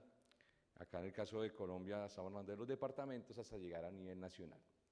Y eso incluye la necesidad de aportar cada uno de los saberes. Entonces creo que la función que tiene la universidad es, como centro de conocimiento, tiene la oportunidad de tener muchos actores de diferentes áreas y a la vez poder articular a esos actores internos para poderlos en comunicación, en sintonía con lo externo, para aportar a esa solución. Otro aspecto, y con este complemento a la pregunta, la respuesta es, ¿cómo nosotros, pensando en un territorio, la universidad tiene que abrirse a las personas que están en esos territorios? Y eso implica la generación de conocimiento que no está tan dado en contextos formales. Los contextos formales, entre comillas, son relativamente fáciles, son escuelas, están estudiantes, están profesores, pero cuando empezamos a hablar en este sentido, cómo somos capaces como universidad de llegar a los territorios en diferentes contextos no convencionales. Y en esos espacios no convencionales es donde surge la oportunidad de trabajar con líderes de juntas de acción comunal, donde se trabajan con clubes, se trabajan con familias, se trabajan con diferentes actores que no están necesariamente organizados para poder reconocer esos problemas y como universidad aportar a la solución de esos problemas que tienen las personas. Gracias. Buenas tardes todos, todas. Muchas gracias por la invitación a este espacio necesario de ciudad y de país, donde se discuta realmente una perspectiva amplia de lo que es la investigación. Creo que voy muy en línea de lo que han dicho ya mis antecesores. En primer lugar, creo que como universidades tenemos una responsabilidad enorme de ayudar a acotar y a identificar cuáles son esas particularidades de esos retos. Porque en la medida que los tengamos dimensionado correctamente, podemos establecer la ruta correcta de solución. Si podemos particularizar esos problemas, esos grandes retos de país, en cosas que puedan ir creciendo en el tiempo en su solución, seguramente podremos llegar, al final de mucho tiempo, a tener soluciones apropiadas. Y lo otro, macro, como responsabilidad de la universidad, lo quiero resumir en una expresión que seguramente me escucharán muchas veces ahorita, y es apropiación social del conocimiento. Es nuestra responsabilidad no planear soluciones para después ir a implementarlas, no. Es planear conjuntamente con todos los actores cuáles esas soluciones que son las que estarán acorde a esas necesidades. Y eso requiere de una integración, no solamente de las universidades, sino también del sector productivo, del gobierno, políticas, sector social y demás. Gracias, Juan. Bueno, buenas tardes a todos. Buenas tardes aquí a mis colegas que me están acompañando el día de hoy. Bueno, igual, muy articulado con lo que piensan aquí los compañeros en el tema de la universidad. Y quisiera agregar algo también, y es cuando uno empieza a trabajar, a leer o incluso a mirar modelos de ciudades sostenibles e inteligentes o territorios inteligentes que están funcionando ya en el mundo, uno sí nota que hay un tema común y es la articulación entre muchas actores que ya funcionan en un territorio que trabaja bajo un mismo propósito, un territorio pues inteligente. Entonces ahí en ese sentido las universidades pues juegan un papel muy importante porque tienen que estar completamente articulados no solamente a la solución de problemáticas, sino a abrir sus puertas y como lo dice el director Juan, el cómo esa ciencia que se hace dentro de las universidades, ese trabajo que realizan, esos resultados que se consiguen, cómo se le muestran a la sociedad de forma tal de que puedan ser aplicables a una solución de problemas. Entonces, complemento pues la respuesta de mis compañeros con una palabra que es articularnos y abrir las puertas a conocernos y a brindar estos espacios para que dialoguemos entre diferentes actores para dar respuesta pues a una solución de ciudad. De acuerdo, inclusive creo que esas respuestas son bastante interesantes, muy interesantes, tienen un nivel superlativo porque ustedes están tocando un tema y es la sistematización de los procesos de producción en marco de una integración de la quíntuple hélice, llámese quíntuple hélice, la universidad, la empresa, el Estado, la ciudadanía y la cooperación internacional, porque a la final la cooperación también tiene un papel importante en el territorio, es esa transferencia no solamente de ese conocimiento, sino de esa tecnología. Entonces, siendo la universidad, digamos, ese tamiz de esa transferencia a partir de esa formación, de esa educación que ustedes pueden brindar, obviamente se suscita un marco de una transferencia de ese conocimiento más eficiente. El tema de la apropiación social del conocimiento. Yo creo que eso es pilar fundamental para lograr alcanzar el desarrollo que nosotros queremos pues en nuestro territorio. Yo también quisiera hacer un pequeño aporte frente a todo lo que inicialmente conversamos. Me llamó mucho la atención el tema de que todos están de acuerdo en un punto que para nosotros es absolutamente crucial, y es el hecho de que hay que reconocer las situaciones o carencias o lo que está pasando en la sociedad. Eso significa que no estamos trabajando solos de manera individual, pues que valga la redundancia, pero estamos involucrando a la sociedad, que es, digamos, de donde debemos de partir para poder implementar cuando planeamos, ¿cierto? Entonces, en ese sentido, vamos con la segunda pregunta. Sí, claro que sí. Bueno, nuestra segunda pregunta tiene un contexto muy importante respecto a lo que ustedes relacionan, y es la gestión de ese conocimiento en función de la apropiación de los actores que están en el territorio. Y es, ante la demanda constante de un nuevo talento especializado, ¿qué estrategias deberían diseñar las universidades en articulación con el Estado para fortalecer los procesos formativos e investigativos de estos nuevos jóvenes talentos? Si quieren podemos empezar. Bueno, gracias. Bueno, yo creo que esta es una de las preguntas más desafiantes que tiene en estos momentos la universidad, pero más desde el punto de vista académico.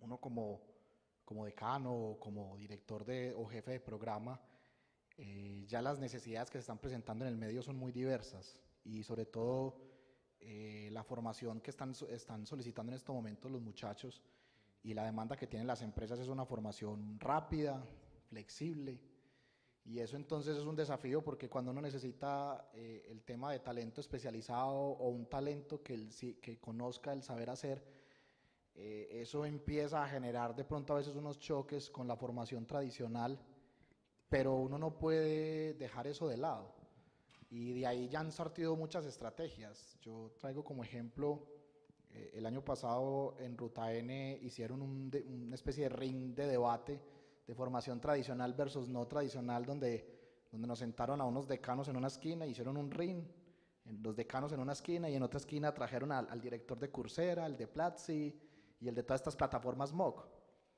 para que tuviéramos como una especie de enfrentamiento entre procesos de formación. Lo interesante del ejercicio es que concluimos todos que es que no éramos rivales, nos podíamos complementar. No terminó siendo un ring de boxeo, sino podíamos integrarnos. Podemos integrar esa formación rápida a la formación de las universidades. Lo que pasa es que hay que encontrar la receta y la forma en cómo lo tenemos que hacer. Ahorita ya hay, y qué pena aquí me extiendo con mis compañeros, también hay otra alternativa que nos está brindando el Ministerio de Trabajo con todo lo que tiene que ver con Marco Nacional de Cualificaciones, y es como cualificar competencias de los estudiantes, de que, por ejemplo, un estudiante cuando se salga en un séptimo, octavo, noveno semestre de serte por alguna causa de la universidad, que no debería ser, pero si eso sucede, él obtenga un montón de certificaciones que le permitan desempeñarse en la industria, que combine un conjunto de asignaturas y eso se le certifique como una habilidad o como un técnico cualificado. Entonces, esa demanda que tenemos en estos momentos de talento especializado de ciudad, es una necesidad que ya tenemos que aprender a vivir con ella y saber cómo las universidades empiezan a transformarse. Para nosotros es muy difícil, sobre todo si es una entidad pública, tenemos que seguir una serie de procedimientos que el Ministerio de Educación nos pide, pero igual tenemos que empezar a trabajar en esa dirección, y es algo que muchas universidades ya lo estamos haciendo. Bueno, yo quisiera abordar esa pregunta con la necesidad de establecer correctamente eso que entendemos por talento especializado. Talento especializado puede tener una connotación, como lo plantea Daniel, de unas personas con unas habilidades, unas competencias específicas, no necesariamente adquiridas mediante educación conducente a título, plataformas, educación continua y demás. Pero puedo pensarlo en otra dimensión, talento especializado, personas de una alta formación específica en una temática, y eso se puntualiza en un término, doctores.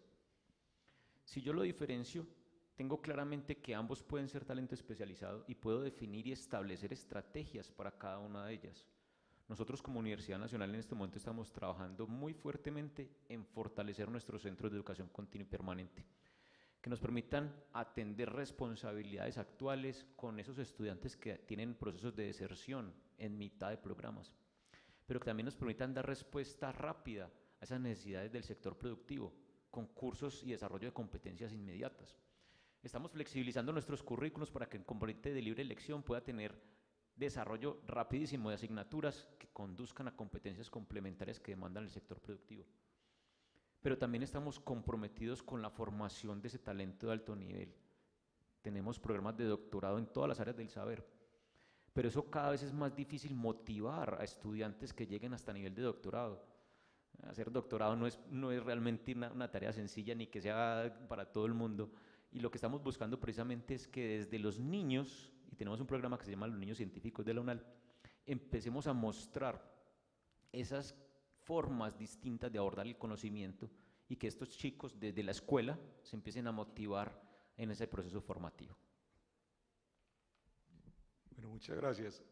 Yo voy a complementar la respuesta de los dos compañeros desde dos focos. Primero, la necesidad de trabajar las trayectorias educativas que surgen desde la escuela. Creo que eso es fundamental.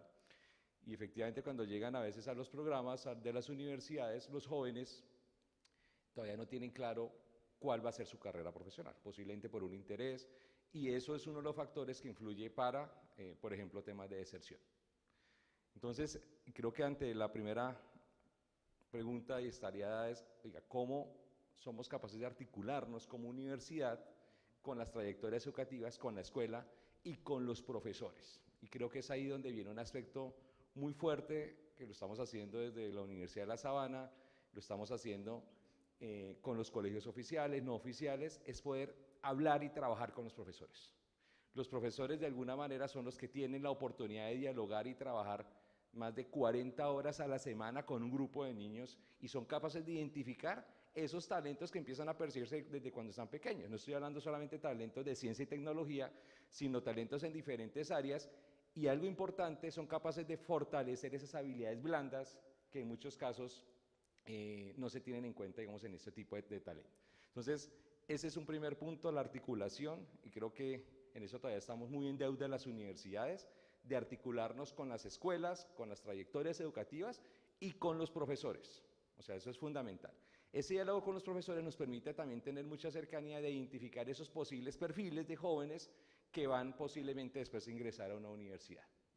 Y el segundo punto, que está muy dado desde la universidad, es el trabajo, digamos, para poder identificar todo ese trabajo de talento, además de los programas formales, es el trabajo por retos, ¿sí? Ese trabajo por retos o challenge que tenemos como ya una esencia de la universidad, porque permite identificar en los jóvenes no solamente que es bueno en un área en particular, sino y poder identificar otras habilidades y otras competencias que no se perciben en un aula de clase o no se perciben en un examen.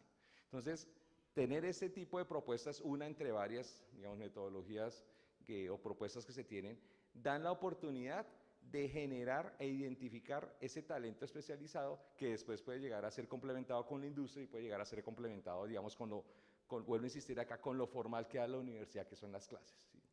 Eso también permite que ese joven identifique esos problemas de la región, del territorio, y se vea comprometido a aportar a la solución del problema, en conjunto con otras universidades y con otros profesores. Gracias. Bueno, yo voy a retomar la respuesta de Juan, porque además de diferenciar el tipo de talento especializado, yo creo que es importantísimo caracterizarlo. Nosotros estamos hablando de Agenda 2030, Agenda 2040, y creo que eso nos da una idea de hacia dónde queremos llegar, y ese hacia dónde queremos llegar nos debería decir qué tipo de formación especializada técnica, digamos, y especializada de alto nivel requerimos. Y si hay una preocupación de las instituciones en cuanto a que hablamos de talento especializado, como lo decía Daniel, el talento que se desarrolla de manera rápida y demás, pero para construir una sociedad basada en el conocimiento requerimos la formación de altísimo nivel. En Europa pasó y pasa todavía que la gente no quiere formarse en un doctorado en matemáticas o en ingeniería, pues porque un doctorado es difícil, porque el acceso al trabajo por la industria es muy rápido y pues realmente es muy difícil descubrir esas vocaciones.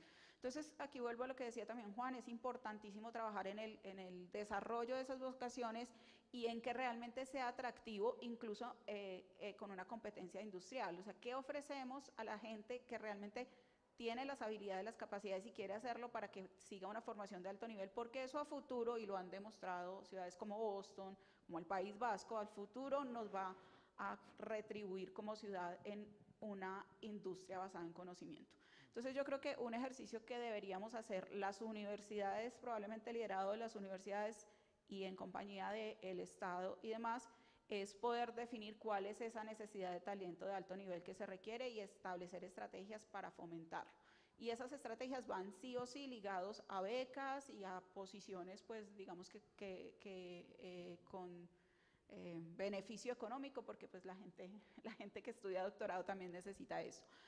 Dentro de eso, obviamente, también está para la formación de alto nivel, y me centro ahí porque estoy hablando como directora de investigaciones, la articulación con las empresas. Ya no lo han demostrado otros países. Doctorados en empresas es una estrategia fundamental, y ahí yo me bajo un poquito, que siempre hemos hablado de doctorados en empresas y hemos empezado algunos ejercicios en eso, pero estrategias como jóvenes investigadores, jóvenes talento, que nos lo presentaba ayer el viceministro, se han limitado a actividades principalmente en las universidades.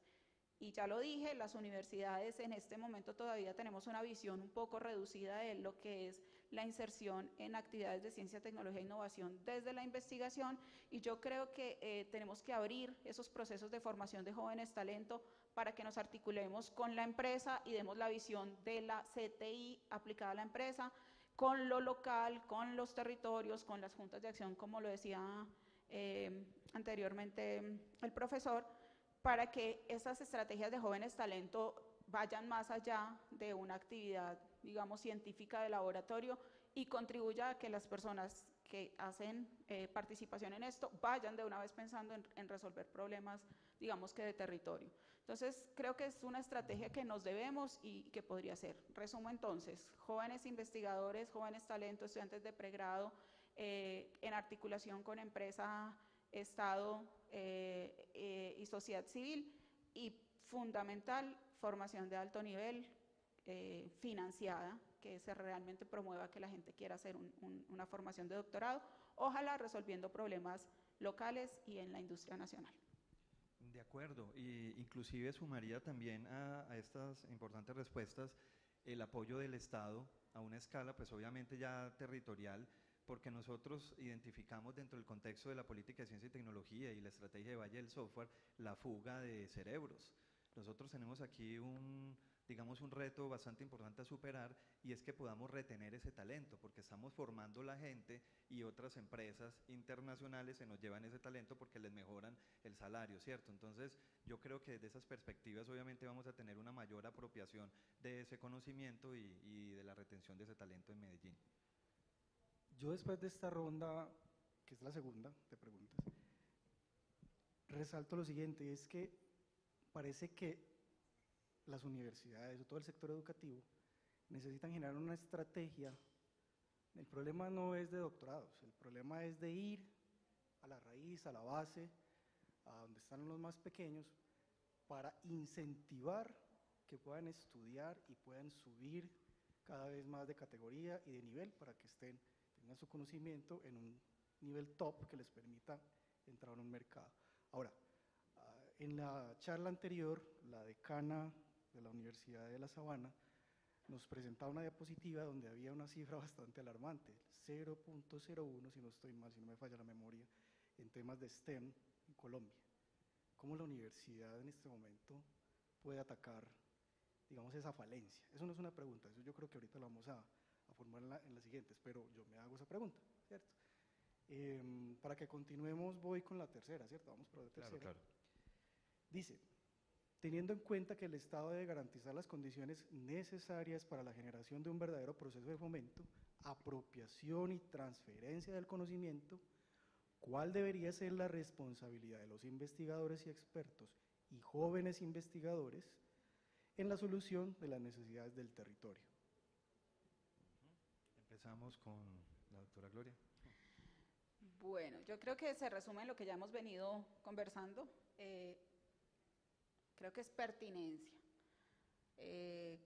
Creo que el llamado en este momento a los investigadores es cuestionarnos qué tan pertinente es lo que estamos trabajando, qué problema estamos solucionando, como lo dijimos en la sesión de preguntas anterior, y es antes de pensar en el producto resultado de investigación, llámese artículos, software, cualquiera de estas cosas que estamos acostumbrados a medir, es antes de pensar en todo eso, cuál es el problema que voy a resolver, cuál es la pertinencia y el impacto que yo voy a hacer, a cuántas personas voy a beneficiar, realmente esto cómo contribuye a resolver los problemas a nivel territorial.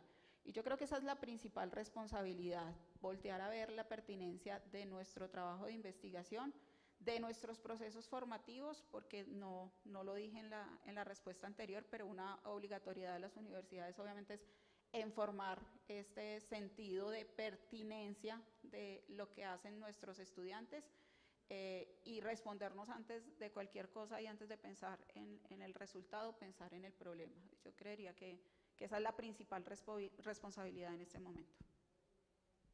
Gracias. Voy a complementar la respuesta de la profesora Marta. Entonces, pertinencia lo tenía aquí. Perdón, Gloria. Gloria, perdón. Además de la pertinencia, es la mentoría. Creo que la mentoría de los que ya tenemos un camino, digamos, en tema de investigación, de poder acoger a los investigadores noveles o que se están iniciando o formando, es una tarea fundamental y una responsabilidad que debemos tener como investigadores y personas que estamos, digamos, en este mundo de la academia. Y un tercer aspecto, entonces sería pertinencia, sumaría acá mentoría, uno que es la capacidad de aprender, ¿sí? La capacidad permanente siempre de aprender. A pesar de que sea investigador experto, esa apertura a seguir identificando esos problemas y a seguir aprendiendo, de que no se tiene la última palabra y más bien reconocer que en esas personas que también se están formando, están surgiendo nuevos problemas que posiblemente no lo teníamos nosotros hace 10 o 20 años. Entonces esa capacidad de seguir aprendiendo con los otros da la oportunidad de generar ese proceso de pertinencia y también de mentoría. Entonces ya iría como pertinencia, mentoría y mantener la capacidad de aprender. Bueno, sigo sumando aquí las respuestas porque todas van en la línea. Una responsabilidad grande que tenemos como investigadores es entender primero que somos parte de un sistema, porque si no esto sería incontrolable, inmanejable. Una cifra rápida, la Universidad Nacional tiene 3.000 profesores, 1.500, 1.600 doctores en esa planta. ¿Se imaginan 1.500 doctores investigando en lo que cada uno quiera? O sea, eso sería una cosa completamente inmanejable. Entonces, entender que somos parte de un sistema implica que podamos apostar muchos de esos recursos en las mismas direcciones. Y otra responsabilidad grande como investigadores es ser capaz de transformar en algunos espacios nuestro lenguaje científico. Yo siempre he dicho que nosotros como investigadores somos muy buenos comunicándonos con nuestros pares en nuestros mecanismos, y nuestros mecanismos son nuestros artículos y nuestras ponencias. Y entonces estamos en un evento como este, hablando con nuestros pares, supremamente fluidos. Pero cuando nos sacan de nuestro entorno fácil y nos ponen, venga, vaya, háblele a los chicos de décimo, qué es lo que usted investiga. Entonces, ¿usted cómo cambia ese lenguaje para que ellos entiendan y realmente puedan tener una dimensión correcta de lo que es hacer ciencia? Salirnos de ahí, de esa comodidad, o sea, que nosotros los investigadores entendamos que es una responsabilidad adicional ese generar contenidos en otro lenguaje, eso se denomina divulgación científica. Es una gran responsabilidad y más que responsabilidad es un gran reto institucional que no es sencillo. Gracias, Juan. Bueno, no, también sigo sumando, yo estoy totalmente de acuerdo con las tres respuestas anteriores. Yo creo que aquí los profes hicieron una radiografía completa del panorama que tienen en este momento las universidades, y yo quiero pues también abonar que ya incluso las mismas entidades que nos convocan a presentar proyectos entendieron esa dinámica y ya no es el investigador haciendo una propuesta como tal, sino que incluso ya nos dan las problemas. Nosotros ya lo llamamos, por ejemplo, en una convocatoria, en convocatorias de regalías ya se llaman demandas territoriales. Entonces ya uno ya tiene claro cuál es la demanda territorial, generalmente articulada a un plan de desarrollo de un territorio, y hacia allá tiene que apuntar el proyecto. Y el proyecto ya tiene unos alcances incluso aún mayores, ya le articulan temas de de escalamiento de tecnología superior, o sea que ya la investigación no se quede solamente en un laboratorio, en una publicación, sino que hay que llevarlo ya a desarrollos tecnológicos, a etapas de precomercialización, incluso etapas de comercialización. Y un componente muy fuerte es lo que dice Juan, todo el proceso de divulgación científica y de apropiación social del conocimiento. Y ese es un reto bien interesante para todos los investigadores porque cuando uno ya tiene que saber contar su investigación y cómo eso soluciona una problemática de un territorio, es el desafío aún mayor. Y eso es lo que hay que incentivar en todos los investigadores, y es que estén muy conectados con esas problemáticas y esas demandas y que luego las puedan saber transmitir desde un colegio, desde un grupo de niños, como hasta llevarlo a, por ejemplo, en el ITM. Aquí la directora Gloria tiene unas ideas bien interesantes con articular todo lo que tiene que ver con apropiación social del conocimiento con el Museo de Ciencias de La Salle, o sea, cómo uno puede llevar nuestra investigación y mostrarla en un museo. Eso es completamente retador para cualquier investigador y esa es la dirección, creo, que tenemos que caminar para volvernos una sociedad un poco más inteligente. De acuerdo, inclusive me encanta esta parte de la conversación porque ya nos estamos sumergiendo un poco en esa visión crítica por parte de ustedes, que son los científicos y pues obviamente llamados a ayudarnos a generar la atracción para sacar adelante todo este modelo de desarrollo. Y quería pasar a esta cuarta pregunta porque también es una, digamos, una autocrítica que nosotros queremos generar en esa conversación, y es: si nosotros estuviéramos en ese escenario idóneo desde la visión de la universidad, ¿cuáles podrían ser esos proyectos o esas responsabilidades que las universidades podrían adquirir para generar esa transformación de ese statu quo para alcanzar esa sociedad del conocimiento? Si quieres empezamos por Daniel. Esta vez me tocó a mí arrancar con la difícil, la parte crítica. Bueno, no, yo creo que una primera recomendación que nos debemos hacer todos es: hay que abrirnos más. O sea, a veces los grupos de investigación, los investigadores, las mismas universidades completamente cerrados, herméticos en sus laboratorios, en sus grupos, haciendo las investigaciones que a veces puede que se queden, la mayoría pues termina en una publicación científica, es nuestro ideal, para eso nos formamos, pero tienen que dar ese paso siguiente. Luego, ¿cómo soluciona? ¿Cómo eso luego se puede aplicar a algo? Completamente de acuerdo con Juan, 1500 investigadores haciendo investigaciones así disgregadas no van en el camino de mejorar un poco todo el tema del ecosistema de innovación de una ciudad. Entonces, mi primera autocrítica es eso, entender que tenemos que abrirnos, conocernos, y ahí voy con la segunda: conocer los investigadores, los colegas. Aquí ha habido procesos de convocatoria muy interesantes, convocatoria por ejemplo como la que se viene haciendo desde hace algunos años del G8, convocatorias que nos incentivan a conocernos a universidades de la misma región, a compartir equipos de laboratorios, a compartir insumos, a compartir y a conocer que hay otros grupos de investigación que investigan casi que en lo mismo, solo que están en diferentes universidades. Entonces, esa sería como la segunda recomendación. Y ya la tercera no es tanto solo de las universidades, sino al fomento y también pues de parte de países, fomentar más el tema de los incentivos, de las convocatorias, de hacer más atractivo. Nos estamos quedando, y me sumo pues aquí a mis compañeros, para los estudiantes a veces ya no es atractivo el tema de un posgrado, de un doctorado, pero también es porque no tenemos muchas veces las herramientas para brindarle una beca. Las becas cada vez son un poco más complejas. Nosotros desde los proyectos de investigación siempre buscamos tener el apoyo de nuestros estudiantes y fomentar ese estudio de posgrado, pero cada vez se vuelve un poco más difícil pues la consecución de esos recursos para que los estudiantes puedan continuar luego de un pregrado. Y finalmente y lo decía la profe Gloria, pues también uno va y mira esas cifras de los doctores en la industria, doctores vinculados, y eso no le llama la atención mucho a muchos estudiantes que en estos momentos tienen otras ofertas laborales, incluso como estudiantes de ingeniería. Entonces, ahí sería como también una invitación pues a fomentar ese tipo de apoyos pues para los estudiantes.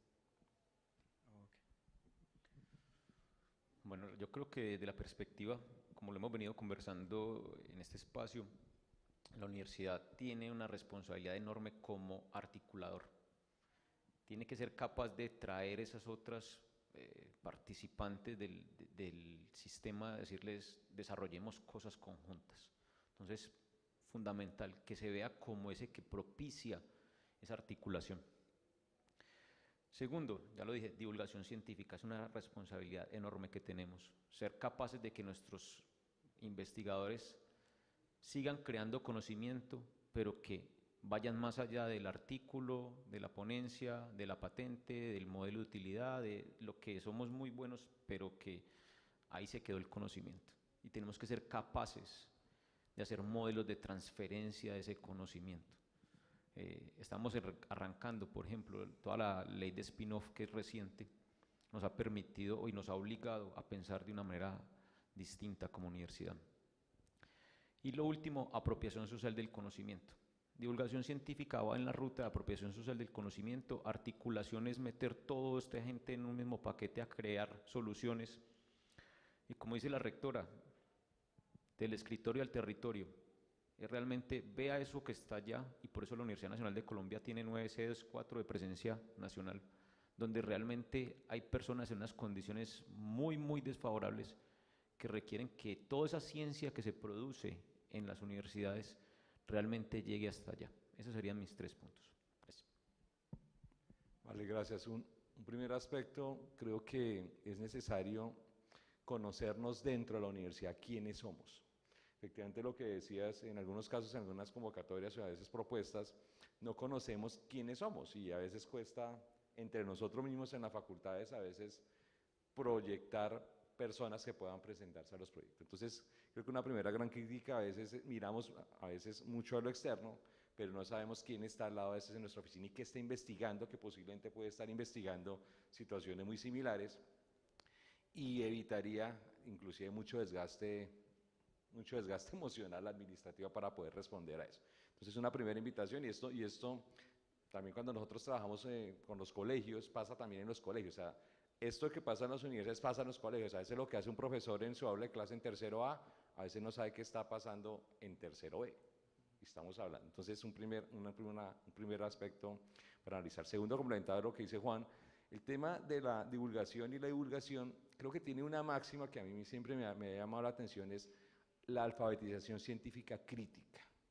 Es para que toda esa investigación, de alguna manera, le debe llevar a una persona, para que esa persona le sirva a él en su vida cotidiana para poder tomar mejores decisiones, para que no se deje engañar, para que pueda tomar ante una noticia, ante un periódico, ante un fake news que aparezca en redes, sea capaz de decir, oiga, como que esto lo vi, no necesariamente lo vi en la escuela, no lo vi en la universidad, pero mire que lo vi en un escenario académico y me sirvió para tomar una decisión, no dejarme engañar, no dejarme tumbar, sí, pero también me sirvió para tomar mejores decisiones para mi propio proyecto de vida, para poder generar, no sé, ahorrar agua en mi casa. Eso lo aprendí porque salió resultado de un proyecto de investigación que le llegó en un contexto específico a una región o a una localidad. Entonces, ese concepto de alfabetización científica crítica, que no es solamente saber conocimientos científicos, sino es para qué me sirve. Y el tercer aspecto es seguir consolidando, creo que el trabajo de las redes. La redarquía es un aspecto fundamental en estos temas de ciencia. Somos redes y en la medida en que tengamos mayores posibilidades de acceder a estas redes, vamos a tener mayores oportunidades de conocer y de podernos nosotros ayudar a otros y que otros nos ayuden a nosotros. Entonces, ese trabajo de redes creo que es todavía muy precario en algunas regiones, porque eso es lo que permitiría que nos pudiéramos estar más sintonizados y, como lo hemos dicho acá varios, poder reconocer cómo estamos nosotros participando en ese sistema, en ese gran sistema. Gracias, me dejaron difícil. Bueno, nos invitan a hacer una autocrítica y voy a hablar un poco desde mi posición como directora de investigaciones. Y si bien digamos que se ha mencionado la necesidad de conocernos, creo que la crítica ha sido como investigadores. Yo creo que las instituciones estamos obligadas en ese marco de articulación a articularnos de todas estas tendencias que se han definido a nivel local, a nivel nacional, y es entonces, y lo hablábamos recientemente, Juan, en una reunión de nuestra nueva convocatoria del G8, y es, bueno, ¿cómo van a ser nuestras convocatorias? Bueno, nuestras convocatorias tienen que tener esta misma orientación, tenemos que articularnos con esta necesidad y con esta tendencia de resolver problemas reales y demás desde, o sea, debe haber una orientación desde las administraciones de las instituciones para que todo esto suceda al interior de las instituciones, porque si lo dejamos al libre albedrío de las personas que habitamos las instituciones, pues puede no darse. Entonces creo que hay esto en sentido de autocrítica, creo que las universidades debemos desde la administración dar lineamientos para que nos articulemos con estas tendencias que no solo son locales, sino a nivel nacional e internacional. Y un poco unido con lo que decía el profe sobre la formación, yo siempre he pensado que la formación o la inserción de los estudiantes en procesos de investigación debería ser transversal, independiente si el chico quiere o no formarse en posgrado y hacer un proceso científico, si quiere formarse como científico. Como lo dice el profe, no solo cómo uso el conocimiento, sino el método científico es algo que nos prepara para resolver cualquier problema.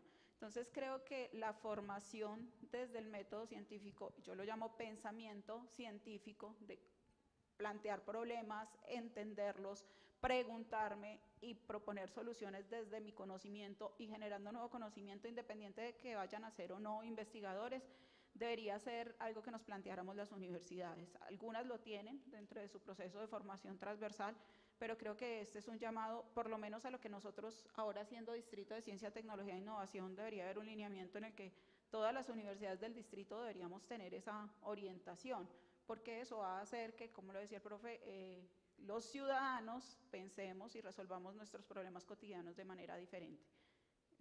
Creo que es eso. Bueno, muchísimas gracias a nuestros invitados expertos. Estamos acercándonos ya como al final del conversatorio. Yo por acá tengo unas noticas muy importantes que me robé de todo lo que ustedes comentaron. Yo simplemente quisiera enunciarlas como a manera casi de conclusión de esta conversación tan interesante donde recibimos mucha información. Y lo tengo de la siguiente manera: genera como un marco que se llama demandas territoriales, pero aplicada. O sea, no es un tema que se va a quedar por allá en una biblioteca encerrada, sino que se está pensando en la investigación para ir a ver cómo vamos a ir a impactar el territorio. Tenemos que ir a las causas, es decir, estamos involucrando a la sociedad, eso me parece un tema bastante interesante, a partir de una pertinencia y una mentoría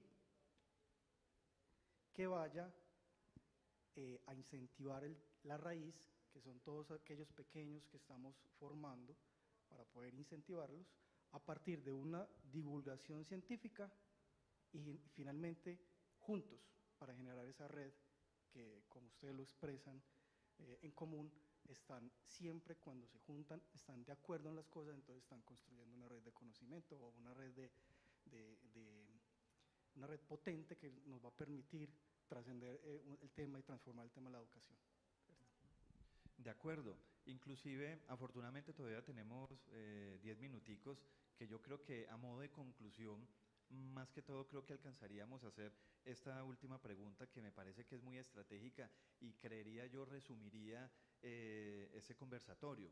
De hecho, seguimos con la misma actitud, digamos, de una crítica constructiva y nos gustaría, a modo de conclusión, entender desde la visión de cada uno de ustedes cómo nosotros podríamos alcanzar ese estado, esa sociedad de conocimiento y ese estado de bienestar a partir de la universidad. Entonces, queríamos preguntarles a ustedes cuál debería ser la responsabilidad por parte del Estado para que pudiéramos entre todos alcanzar ese estado de bienestar o ese estado de sociedad del conocimiento.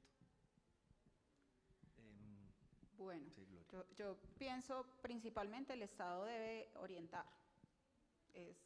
La función del Estado es una función orientadora.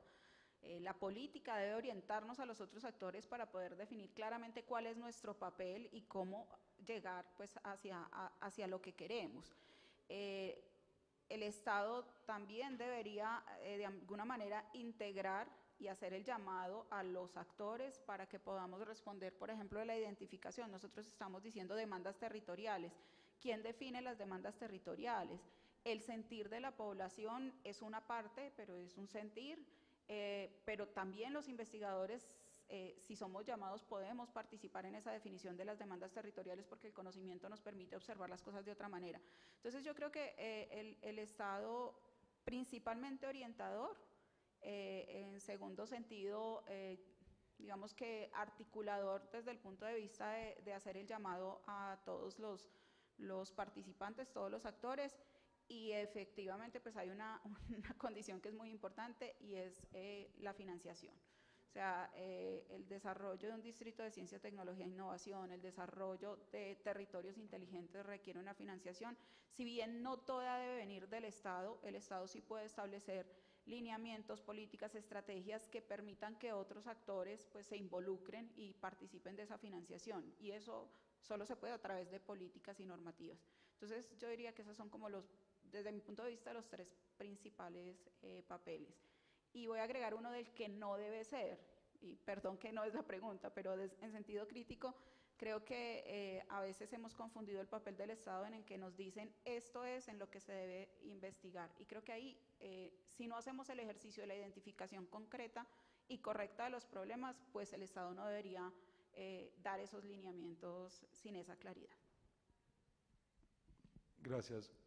Bueno, yo podría resumirlo como en tres frentes. Primero, mayor articulación entre los diferentes actores y sectores de lo público.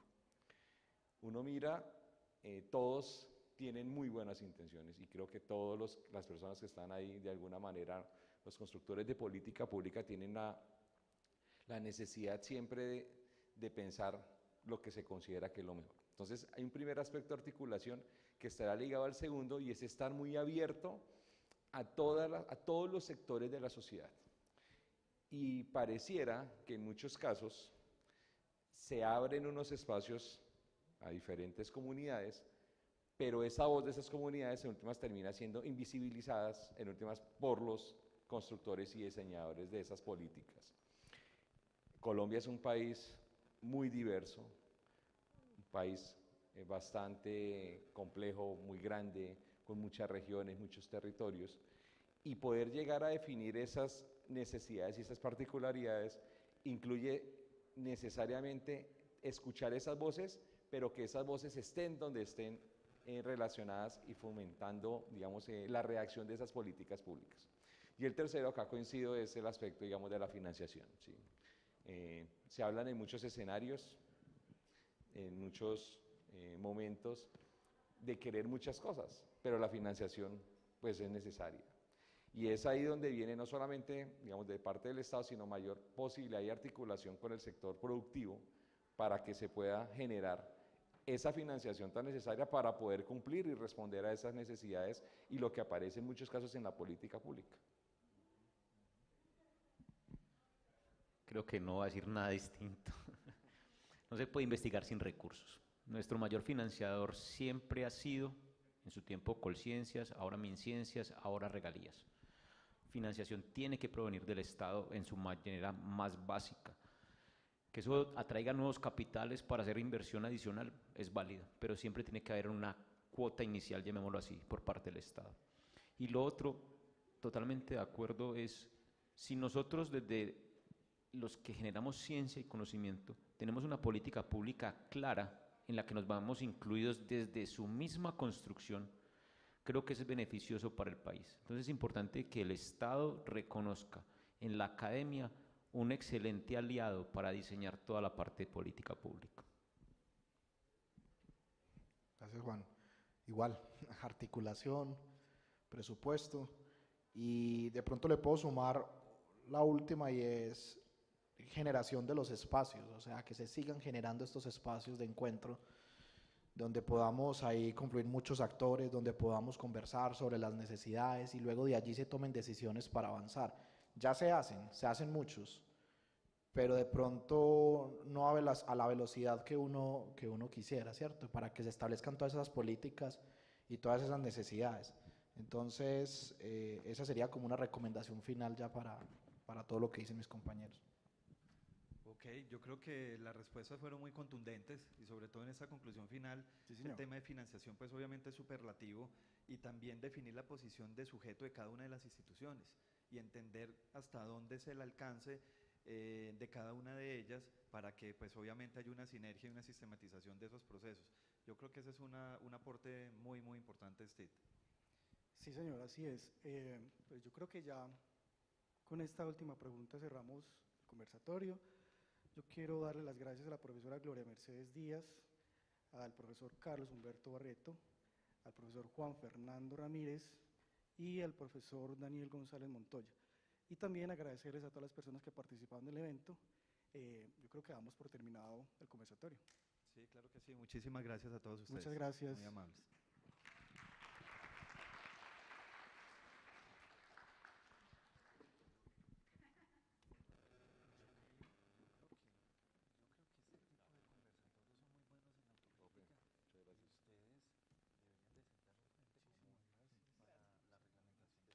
Sí, señor. No solo la SLI, sino la reglamentación del distrito. La reglamentación del distrito todavía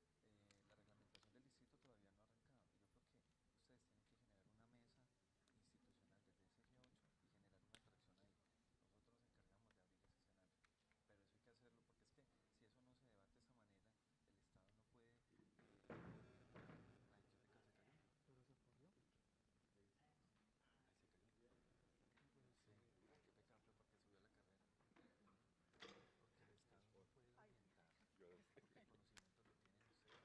Nosotros nos encargamos de abrir ese escenario. Pero eso hay que hacerlo porque es que si eso no se debate de esta manera, el Estado no puede... Ay, qué pecado, se cayó. ¿Pero se corrió? Ahí se cayó. Sí, qué pecado fue porque subió la carrera. Porque el Estado no puede orientar porque el conocimiento lo tienen ustedes. Es que eso es muy evidente en esos conversatorios. Yo no me da propia no No, yo creo que uno faltaba cuando no es que venga, el Estado no puede llegar a decir, pues si no está por ahí investigando, recogiendo la información. Se las puedo entregar ya. Creo que estuvo ustedes tienen excelente que la explicación. levantarse científicamente, comunicacionalmente, preguntarle, pero no pues obviamente atacar el Estado como tal, sino No, no, no, y representar efectivamente no es el y bañar interés. nuestras O sea, palabras. Siguen otra. no, no, claro que no, siempre ha sido el interés. Bueno, porque la disposición es Le damos gracias a los exponentes por compartir todos esos conocimientos que nos permiten a seguir transformando la educación desde la ciencia, la tecnología y la innovación. Ya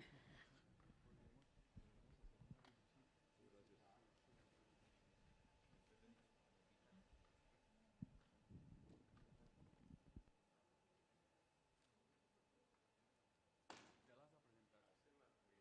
Ya las vas a presentar. El anuncio de que se necesitan radios. Tú eres el perfecto. Buenas tardes. La próxima conferencia es en inglés. Si necesitan asistencia, los radios los entregamos a la entrada, por favor.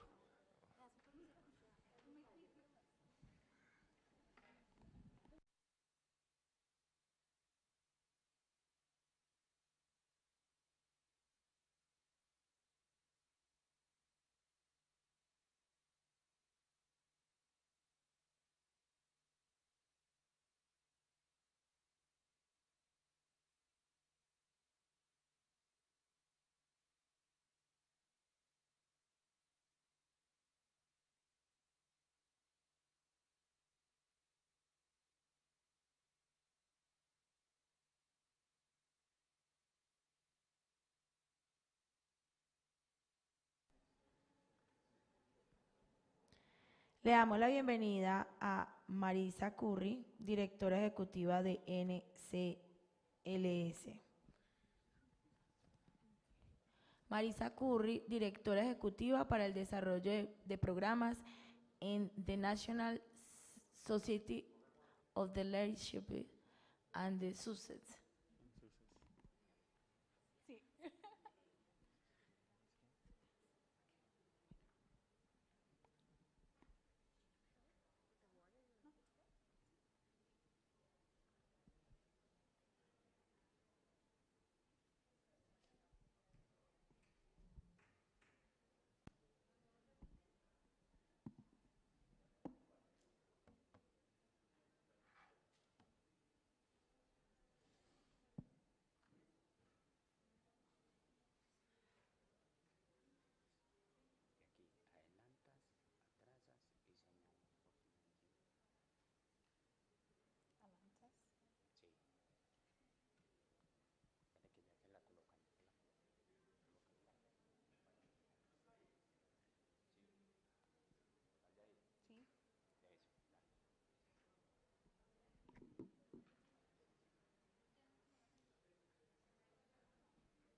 Hola. Buenas tardes. Muchas gracias. Es un honor to speak for all of you today. Thank you so much. My name, as they said, is Marissa Curry. Yo soy la directora ejecutiva de desarrollo de los programas internacionales de NSLS, the National Society of Leadership and Success. And I am very proud to be able to talk to you today about what we believe is leadership's secret ingredient. I'm going to start first with a couple stories. So first, you see I'm there in the middle with the short curly blonde hair like I have today. I started working for the National Society of Leadership and Success when I was only 23 years old. So 11 years ago. You can do the math. But I was hired at the time to answer the phones, manage the front office, take in candidates who were coming to interview and welcome them, things like that. But it quickly became clear to me that there was something magical happening in this organization. And the source of that magic was an amazing leader named Gary Turek, and still is, honestly. He is not as involved in the organization as he used to be, but now he serves as our Chief Visionary Officer. And I had the incredible opportunity to spend time with him when I first started working here. Our founder, Gary Turek, grew up struggling in school. He had a hard time with reading comprehension. He just wasn't a good reader. And for a while, that really held him back in his education. But he was really determined to improve. And he studied a method that not only helped him improve his reading comprehension, but also his ability to read quickly. And in time, he went from the bottom of the class to the top. He is now a Cornell University graduate and an owner and founder of an incredibly successful organization. The National Society of Leadership and Success was founded in 2001 and is now the largest leadership honor society and collegiate leadership development program in the United States, and has just launched our first partnership in Colombia, our first international program at Universidad del Sinu. But back to Gary. Not only did he focus on growing and learning himself and working hard to become a better reader, he really focused then on passing along that motivation to others. It was his and is his genuine desire to share his enthusiasm and commitment to constant learning with everyone else, to see them overcome their own challenges and accomplish their goals. And all of this really begins with asking the right questions. These are some questions that we ask internally within our organization, as well as externally with our university partners, with our students, with our faculty members and teachers, but ones that we continue to remind ourselves of every day. What would you do if you knew you couldn't fail? What fires you up and drives your sense of purpose? How can you help the greatest number of people in the greatest way? And what can you do this year, tomorrow, right now, ahora, to make this world a better place? I was really inspired by those questions, but at the beginning, when I was 23, they sounded to me very aspirational. And it's true, they are. But taking the time to really reflect on questions like this is a key component of cultivating a growth mindset. Just like we don't get, super ripped from going to the gym one time, or we only have to take a shower once and then we're clean forever. You have to practice it. The transformation to becoming a leader takes consistent and ongoing practice. It's a mindset.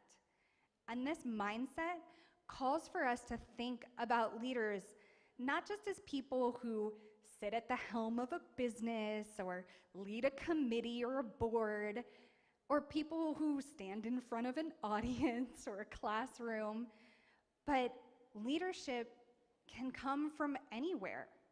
It's in our communities, it's in our families. It might be somebody answering the phones in the front of the office, or somebody struggling to read at the bottom of their class. Great leaders are the ones who show up again and again and ask, what can I give? What can I do? How can I serve today? The other key component of a growth mindset is that great leaders equally show up and say, what can I learn? What can I learn from this mistake? What are my strengths? What are my values and what do I believe in? And what can I learn from others? So, we're going to get into the educational portion of this presentation and talk a little bit more about what makes up a growth mindset. And there's 3 different, I think, zones that a growth mindset lives in. The first is personal. You have to look inward before anything else.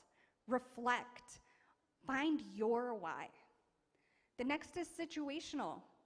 We have to shift our thinking, our paradigm from being binary, I succeeded or I failed, instead to, regardless of the outcome, asking, what did I learn from this situation? And when you focus on that, you're really going to accelerate your team's growth. And speaking about teams, the leader sets the tone and the standards for what's acceptable in a team and needs to make space for that growth mindset. Can you make others feel safe to fail? Because when you feel safe to fail, you feel safe to learn. We combat blind spots and ego when we look at information and think, what can I learn from this situation? So let's talk about safety for just a second. We could do a whole nother presentation on this, but I want to talk about just some quick tips on how to foster safety in a team dynamic. First, listen more and talk less. Seriously, shut up. But really, listen. And then invite everyone at the table to contribute, to make sure that everyone's voice is heard, not only heard, but the third piece is respected. If you do that, if you listen more and talk less, you leave more space for other people to share their thoughts and ideas, and you respect them, you're going to create a space that is more full of trust, where people can really stretch and learn and grow. So let's talk about the components that make up that growth mindset. And the first one is effort.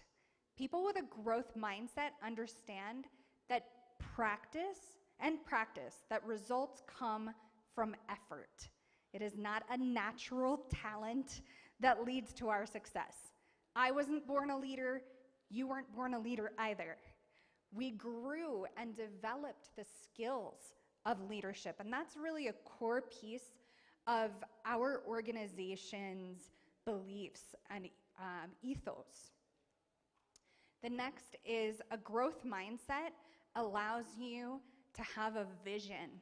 When you can take a look at what exists currently and see potential and see possibilities in people, in situations, in jobs, in projects, you can really stretch beyond what exists now and think, challenge yourself and challenge your team with that question, what would you do if you knew you couldn't fail?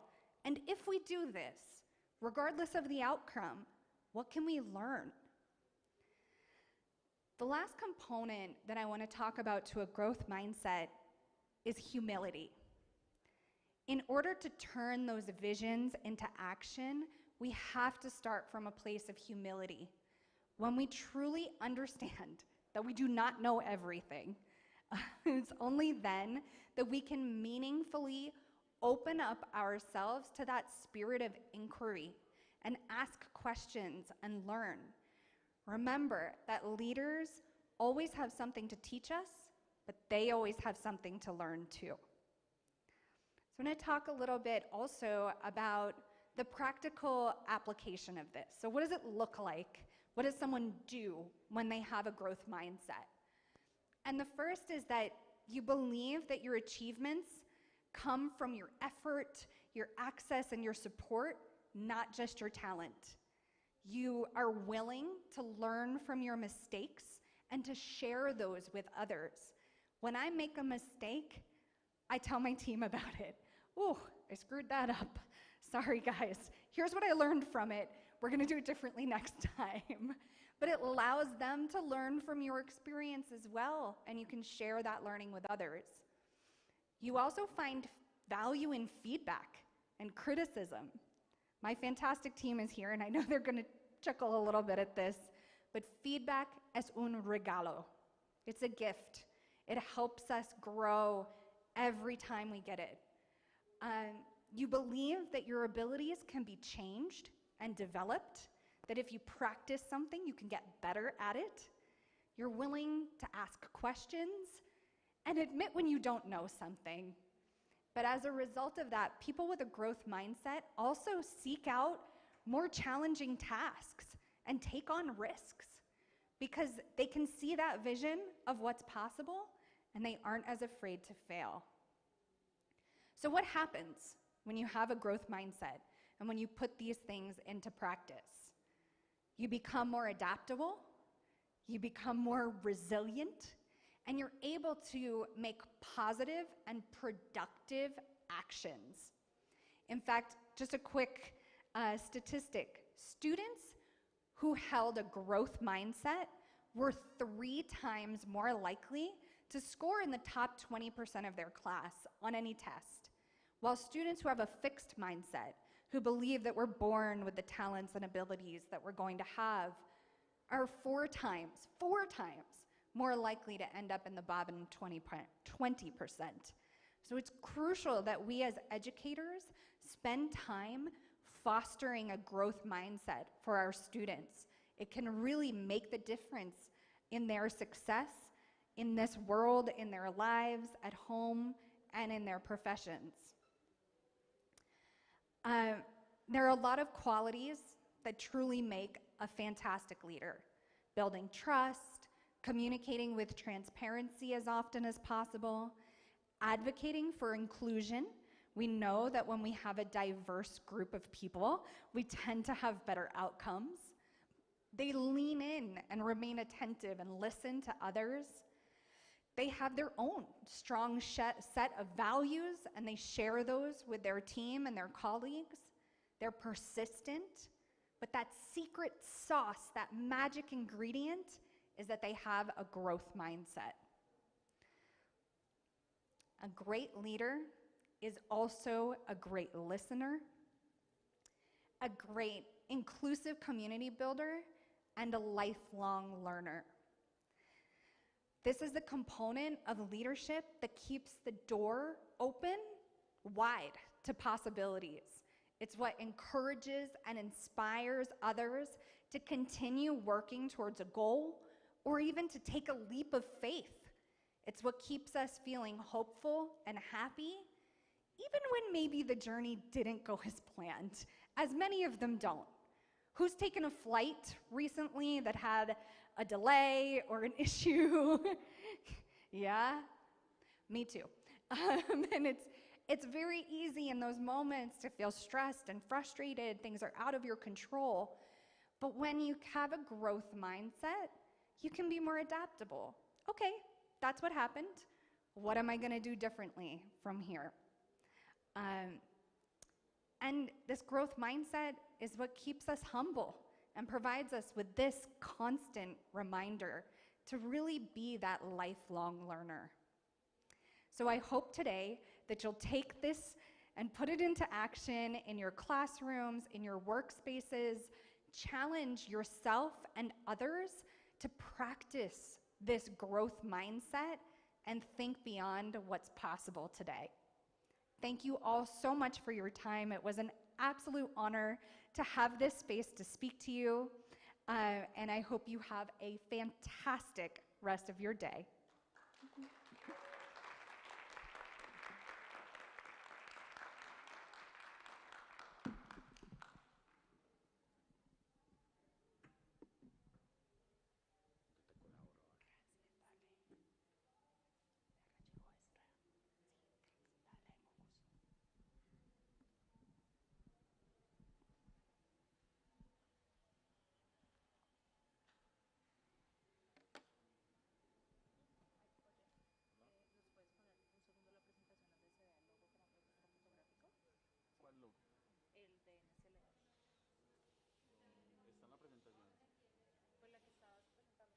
Pues la que estaba ella, la que estaba.